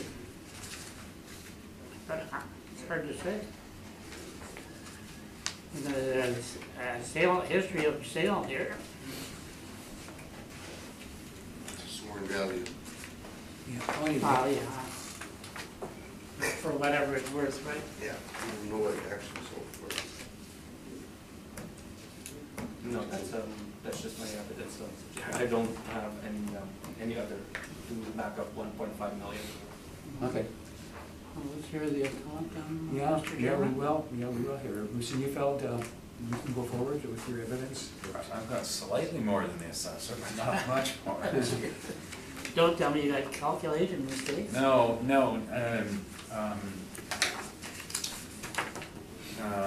I had a copy of the old mailer and from the year prior, which is included in here. And I have the whole mailer here. And the mailer that was submitted to the city, I don't have it in front of me, but it was for a partial year only. And I think it was from the sale takeover time only, so it actually showed, you know, a very, very low NOI, but they're kind of consistent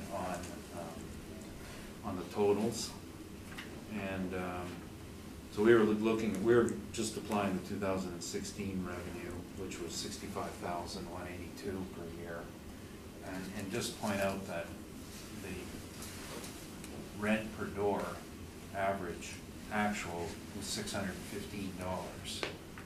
not the assessor is at $880 a door. I think that's, therein lies the error. There are bachelors in here and a lot of one bedrooms. Is there a sup on this thing? Not that I know of now. Because it's been remodeled since they bought it. Right? I don't have that in front of me. Oh.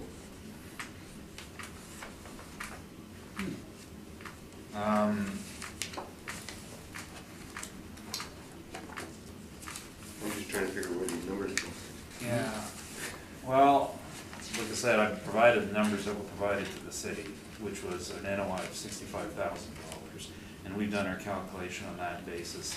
I can't. You're thinking that there's a sub to come. That's happened. Could be. Well, yeah, the sale was a year ago, right? A year prior? Yeah. Yeah, we're selling one year prior for 1.8 million. Yeah. Well, that's not the sale, that's a consideration. Well, that's it, yeah, that says Totally foreign different than value. a sale. Well, I think we land transfer tax on. I'll tell you that's what, where it- I'm given the lack of information that's been provided to everybody, I'm gonna make a, maybe perhaps a difference in the cap rate, no matter what the NOI is justified. But I don't have, I have the data that was provided. There's obviously, Okay, I've got a Well, comment. we gotta go by what's provided. yeah, I got nothing else.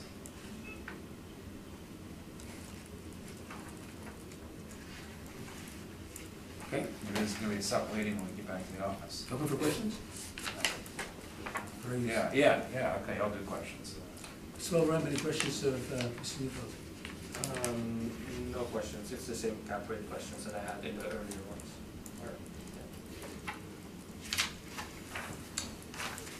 Mr. Rondo? Do you have the which full year do you have for numbers? 16. 16. Yeah. And you're using 16 on these, or you're using 17 on the partial year? No, Or you're I- using 17 as a partial year? No, I'm just showing you what it was, because it was a partial year, that there was only 30,000 NOI partial year. So that's the previous owner's numbers. My understanding, yes, previous owner's number prior to sale for the part year. So should we not take in part of the previous year to get our 12 months, or use the previous year? Yeah, sure, but you can extend it, you can prorate it, and you'll find the NOI is lower than we've actually applied, because it's an 8-month income stream, $30,000 versus a 12-month revenue stream of $65,000. They would only come up at about $45,000 in NOI on that previous, on the part year.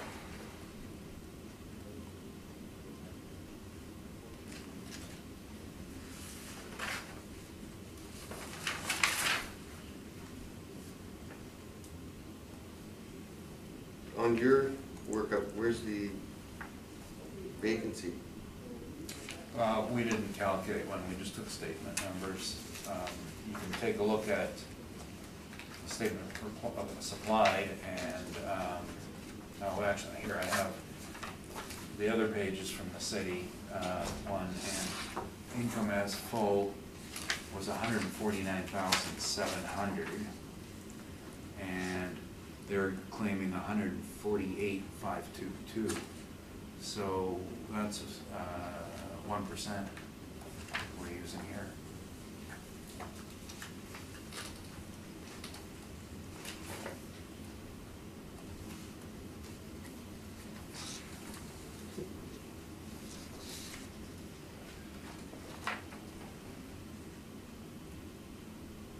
I don't know if anybody wants to see this work up here. This is the last, it's 2016. I guess it should have, the whole thing should have been in here, but it, just, rather than just the statement page, it's got it. Yeah, I don't think we want more new evidence now should have been submitted. I got no further questions. Excuse me? Well, just one question, what do we do? Well, you know what I think? My thought is that I think that both of you should make an application to have this matter stood down and put to another panel where you can get proper evidence in to be considered by the board. Because we can't make an important decision on this on either. I don't mean to challenge you, Mr. Yeah. Chair, but Mr. Newfield has put some information Well, he forward. has some, but it's part, The city hasn't, but Mr. Yeah. Newfield has. well, he has some, We might disagree with it, you know. Oh, that's right, we can rule on that. and but we decide. can rule with the information I that we understand, have but before I us. guess even Mr. Neufeld has indicated that he thinks he could have put something a lot better forward. No, I did not prepare this, Yeah. and I think we could have presented a better picture. We Yeah. gave you a picture at least, Yeah. and the assessors presented nothing. And Okay, he so didn't you're- present okay. because they were under the impression they didn't have anything. Okay, so Mr. Neufeld, you want. But this- I don't want to go through the penalty stuff all over again. Well, that's another story, but I think that that's something that, so you want this to continue then? You want us to consider your evidence and do the best we can with it? You know what, that's a good suggestion, do the best you can with that. There is a, Yeah. I see Yeah. that there's a reasonable change in the assessed value could be accomplished. Perhaps, and I'm on tape, perhaps not as low as I'm suggesting. Anyway, But to do it, you'll be a little bit more subjective, and I can't go that direction. so I do see the property did sell in May of 2017 for $1,800,000. Well, I'm not gonna rely on that sale. I'm not relying on it, I'm just saying that that is an indication that, so probably there was still, If you look who owned it, it was an estate sale, so. and probably they were looking at maybe able to renovate and get the rents up. Could be a lot of things. Yeah, could be a lot of things. And there could have been other properties involved with the sale, so that's why it's under Right. consideration. Not likely though. 'Cause No, it's, no, they're- we wouldn't sort of one chance for land and increase the land transfer. This is a very large developer owner of rental properties, and yes, Yeah. there were other properties there's in the portfolio. And you'll note that, you remember the letter that we sent on the 15 properties? Right, All the same owner. and all the same, they changed agents, I guess that's what there was difficulty. No, they purchased properties, and as they purchase properties, we have the data on the old properties. What I mean is they changed managers, Yes, that's so there correct. was that interruption. Right, yeah. So that's why I'm not relying on the sale. Well, we can't, anyway, it's income producing, that's what we have to look at, doesn't really pay for it. Right. The evidence shows that it's generating $65,000. Take that Leave as that you with may. us. The assessor says it's much higher.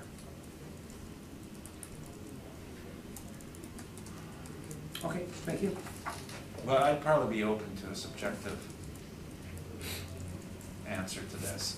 But I didn't bring it here because I thought, taking a shot at it, there's value.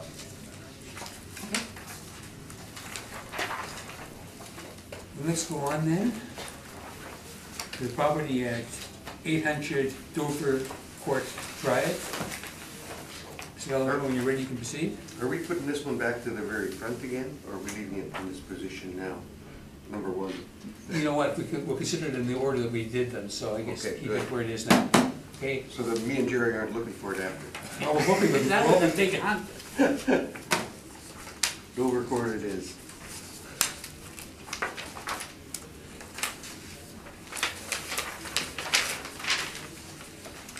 so Ron, when you're ready, you can proceed. Thank you, Mr. Chair. The next property has a file number of 19-4700. Has a roll number of 030929785555. It is located at 800 Dover Court Drive. We're dealing with the roll year of 2020 using the reference date of April 1st, 2018. It is assessed at $35,601,000. It has one building, 5 stories, and an actual year built of 2013. It has 155 suites, 104 indoor parking, and 129 outdoor parking. It has a land area of 125,499 square feet, land area of 34,473 square feet, a gross floor area of 164,357 square feet. On page 3, I have the income valuation workup. Has an average monthly rent per unit of 1,590 cents. And a vacancy rate of 2.4%. An expense ratio of 34.67%, giving it a net operating income of $1,780,030. Capitalizing it at 5%, we are calculating a capitalized income of $35,600,600, giving it an estimated rounded market value of $35,601,000.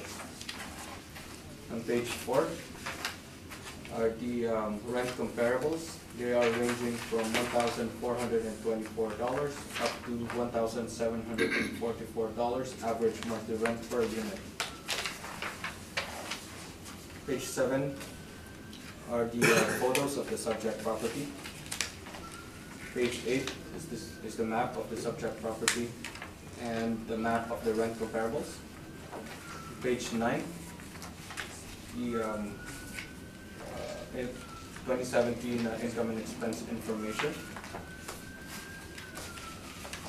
Up to page 50, and that's my presentation, Mr. Chair.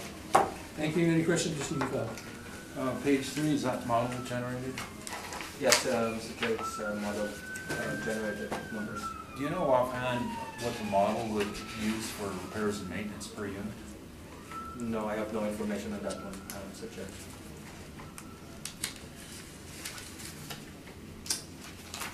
Those are my questions, thank you. Thank you. Thank you.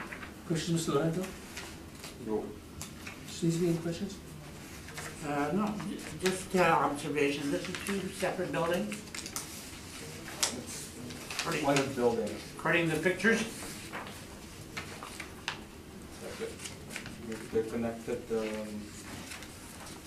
by, It's just a walkway in between the two corners. there's a connection. There's a- Yeah. right Oh, Here, there's a connection. oh, that's it, okay. It's a walkway between them. Okay. So it's all one unit, yeah, basically. Yes, sir. One Yeah, economic. I have no questions. I have no questions either. Thank you, sir. So, Mr. McLeod, where is yours? Thank you. You'll note in this case that we've accepted the assessor's model. It's almost the same as the actual. And just to be fair, we're not picking it because it's lower than ours. If you take a look at the actual repairs and maintenance that they've incurred, it's $149,000 or $960 a door. That's very much on the low side. So there should have been an accrual for more. And when that's said and done, the assessor's NOI is very close to actual. Now, earlier in the day, I mentioned to you that there's going to be a building coming up that's finally achieved absorption, and that's this building. Our very, very fat file here, we tracked this building for 7 years, and tracked the vacancies and ran reports. And I've got them all here actually that showed the changing absorption on the property, how it went up. You know, the vacancy dropped, and then it increased when first year rent renewals, and here we are 7 years later, and it's achieved stabilization. So this is proof that what we're saying on the other properties is true, that there's a period. So now at that point, it's now beginning to get into its value curve, because it's got steady performance, and that's what an investor is looking for. So our only area of disagreement is the cap rate, and you've heard our comments on the cap rate already. They are repeated again and again, and I know that equity is not a consideration. I know that previous boards are looking at 5.5%. Similar buildings, Pembina Highway, Pembina Highway, Pembina Highway, you've got it all in front of you. 5 doesn't exist. Thank you. Thank you. Mr. Villaramba? No new questions, Mr. Chair. Okay. Mr. Randall? I guess I do have to ask you one question on your rate then.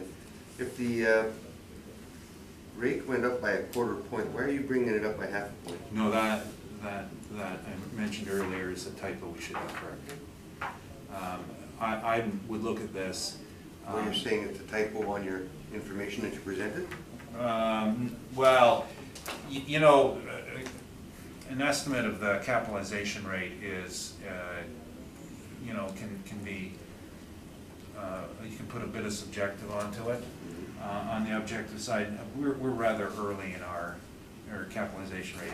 The error I mentioned was on our stabilization of the Collier's rates, which is 7B. I think that a low rate in the market, the lowest we've seen is 5.5 on a real property, not 5.75. I think it's fair to say that this property would go at the lower end of the cap rate, which is 5.5, as we have applied to the other ones as well.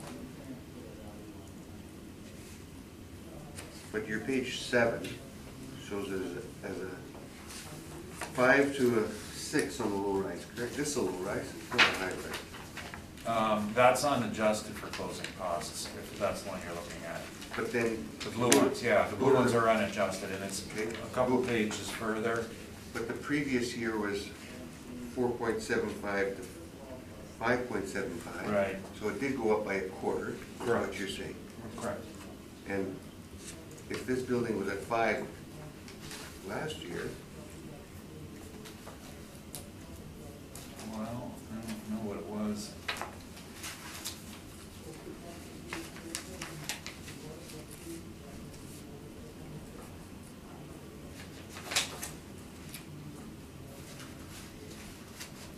Okay, I'm just looking at, I got it based on appellant's evidence last year, which I put in at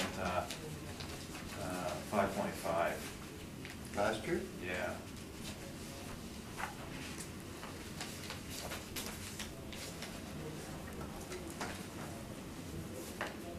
I've got no further questions then. Mr. Easby? No question.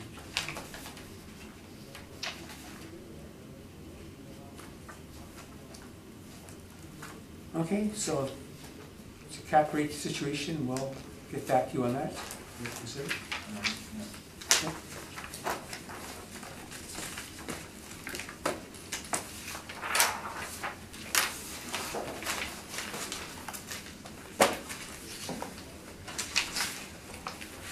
Well, next to 2815 Pembina Highway.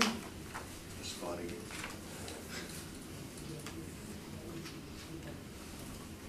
You know, I'm just wondering, I think we can fit this in. I've got to get some more money in my parking at about 10 to 12. It's now, we've got 15 minutes. I'm gonna pretty quick. Do you wrap or you gotta? I gotta go on You gotta first and physically then put money? put another hour on. So we'll do this one and then we'll have the break. My son will come pick up your car. It's okay, I don't want to do that. You'll never see it again. It's a nice car, I'm not gonna. I don't know where mine is now. Okay, Let's lock and load. so Mr. Valero, you can proceed. Thank you, Mr. Chair. The next one has a file number of 19-4363. Has a roll number of 0309 to 9855355. It's located at 2815 Pembina Highway. We're dealing with the roll year of 2020 using the reference date of April 1st, 2018. The property is assessed at $17,667,000. It has one building, 7 stories, an actual year built of 2015, 89 suites, 37 indoor parking, and 95 outdoor parking. It has a land area of 69,963 square feet, a planned area of 15,841 square feet, and a gross floor area of 97,254 square feet. On page 3 is the income valuation workup. It has an average monthly rent per unit of $1,388.37. The vacancy rate is 2.4%, an expense ratio of 38.96%, giving it a net operating income of $883,366. With a capitalization rate of 5%, the capitalized income is $17,667,320, or an estimated market value rounded of $17,667,000. On page 4 are the rent comparables. They are ranging from $1,060 up to $1,319 average monthly rent per unit. On page 7 are the photos of the subject property.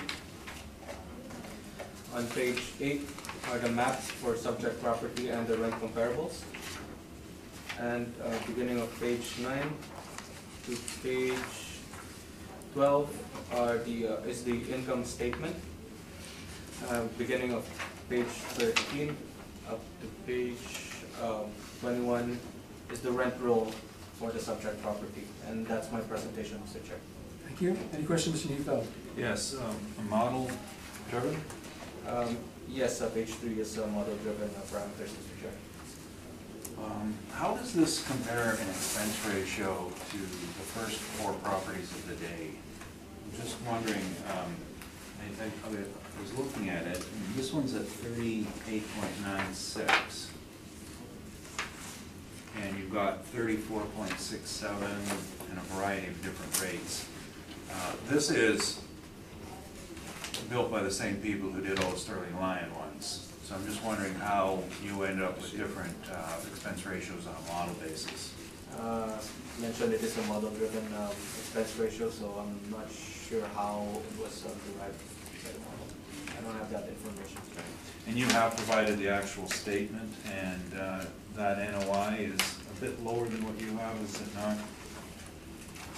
NOI.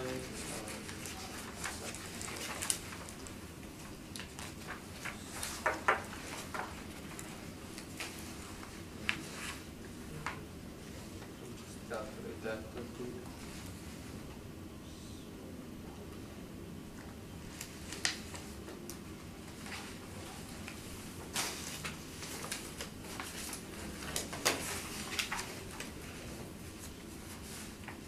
Yep, it's a bit lower in terms of NOI. Okay. Those are my questions then, thank you. Thank you. Mr. Landry, any questions for the assessor? You might have to come back to me, sir. Okay, Mr. Stupi? I have no questions. I don't either. The, your rental comparisons, Yes, sir. North Town,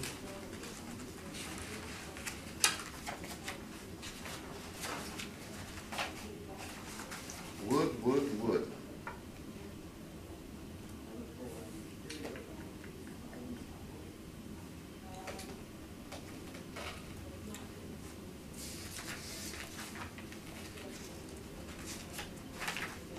I'll leave it. Thank you. Mr. Neufeld, you can proceed. Thank you.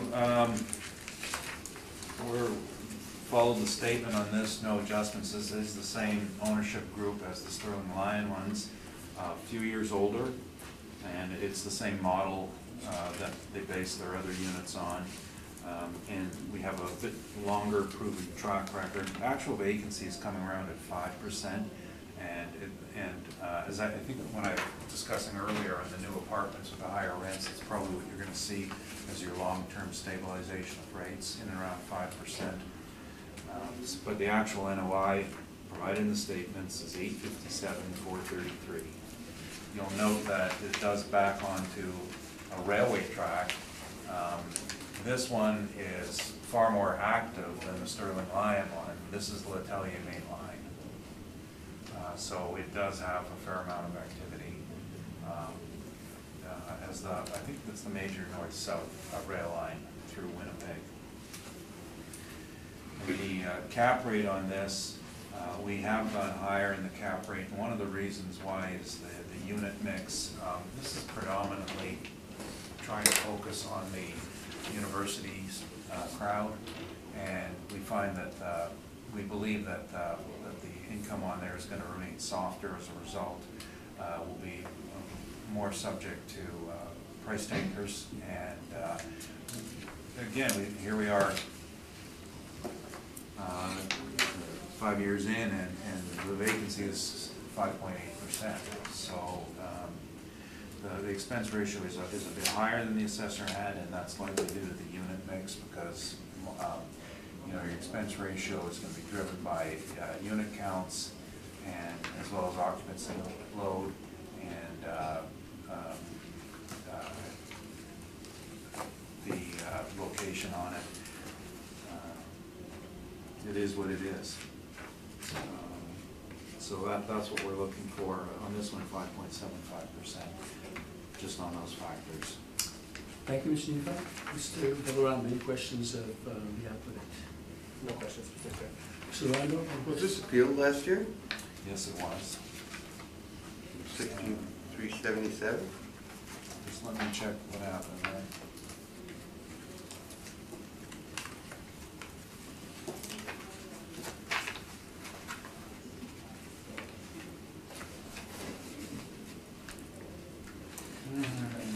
I have mine here, let's see. One of my famous changes. Okay, we were looking for 13.5.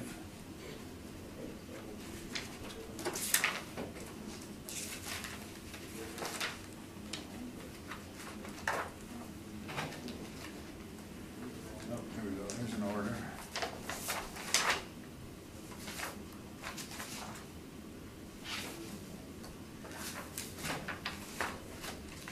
Yes, it was reduced to 16.3 from 17.2. 16377. Yeah, from 17.2. Yeah. I'm not sure if this has gone to the municipal board. I don't have any documents showing it was.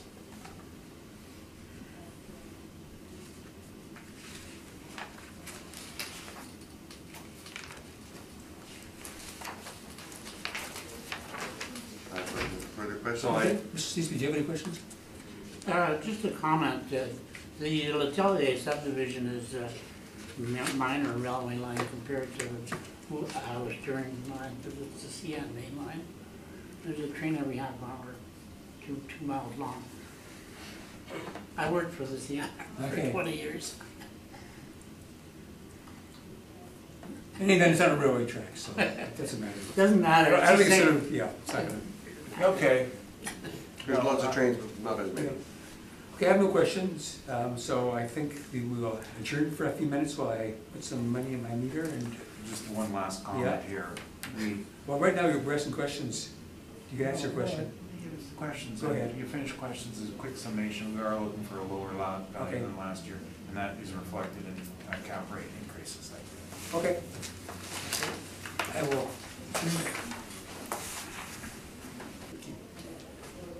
Okay, we'll now proceed with the last matter on our docket, which is 10 Sparrow Road. Proceed, Mr. Delarond, when you're ready. Thank you, Mr. Chair. The last property has a file number of 19-2271, a roll number of 01004751500. It is located at 10 Sparrow Road. We're dealing with the roll year of 2020 using reference date of April 1st, 2018. It is assessed at $13,072,000. It has 7 buildings, 3 stories, and an actual year built of 1979. Also has 84 suites and 84 parking. It has a land area of 136,309 square feet, land area of 25,732 square feet, and a total gross floor area of 77,196 square feet. On page 3 is the income valuation summary. It has an average monthly rent of per unit of $1,150. It has a vacancy rate of 2.4%. An expense ratio of 42.23%, giving it a net operating income of $653,598. Capitalizing it at 5%, the capitalized income is $13,071,960 or $13,072,000 rounded. On page 4 are the rent comparables. They are ranging from $1,106 up to $1,369 average monthly rent per unit. On page 7 are the aerial photos of the subject property. On page 9, from page 8 to page 9 are some of the photos. Page 10 are the maps of the subject property and the rent comparables. And on page 11 to page 12 is the income statement. On page 13 up to page 17 are the rent roll for the subject property, and that's my presentation, Mr. Chair. Thank you very much. Mr. Newfield, any questions of the assessor? Page 3, was this model driven? Yes, Mr. Chair, there are model driven parameters. And you're going to confirm for the board that this is a post-renovation analysis? I'm not sure, I don't have that information with me, Mr. Chair. Okay, you're not aware that the supplemental was issued 2 years prior to this? No, I'm not aware of that, Mr. Chair. Now, in your cap rate workup,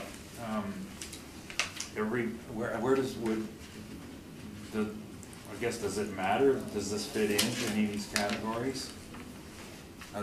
These are essentially more like a row home, are they not? They're all about separate outside entrances. Well, each building has their separate entrances, but each unit per building, I think, only has one entrance. Oh, the ground levels will have their own, okay. Okay, yeah. And it's seven blocks, seven buildings, yes.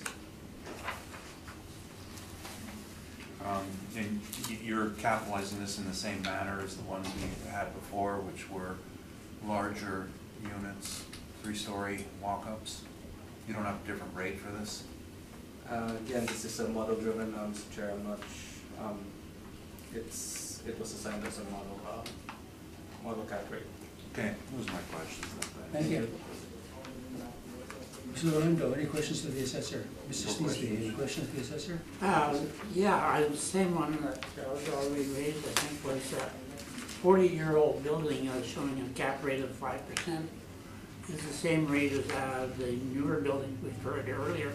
Have you any idea why that would be? Again, I don't have that information with me in terms of how the model was deriving 5% for these kinds of properties. Okay. Thank you. I have no questions. Thank you. So you go. Basically, this is an issue with the cap rate. You can see that our NOI is probably higher than the assessment department in this case. The reason why is we made an estimate on the budget for the repairs and maintenance, because when we looked at what was actually being spent at $1,000 a unit for a property like this, that was very much on the low side. we adjusted it upwards to 1,500. And I still think that's probably a bit on the low side. So that's why I would tend to agree with their NOI. And our revenue is the same, and it would just be a difference of expenses. Our ratio is 37 and theirs is 42. We're still in that post-renovation, what's it called? Honeymoon period. So it's a cap rate issue, and this type of property is less common in the market. There are quite a few projects like this, but we don't often see them. We actually have one similar property on our page. Well, it's marked page 7. It's the third one from the end. And at 694 Sarah. Now that is more of a row home style, but it's all 3 bedrooms, separate entrances. And that capped on the actual purchase, which they knew was going to be renovated, at 8.14%. Now it capped at 9.99 when you consider the purchase, the cost to renovate, and the improved revenue. So that was the investor's yield going in, 9.99. And it was assessed at 7.88%.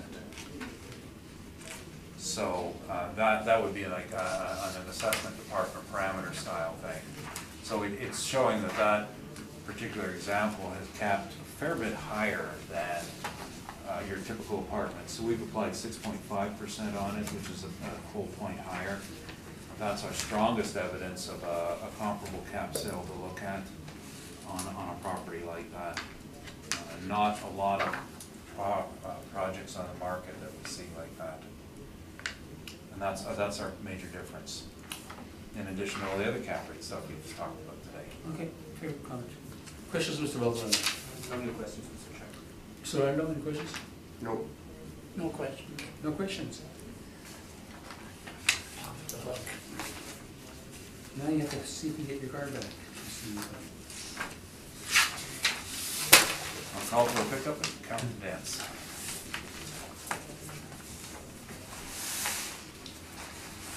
Is that it? We're ready for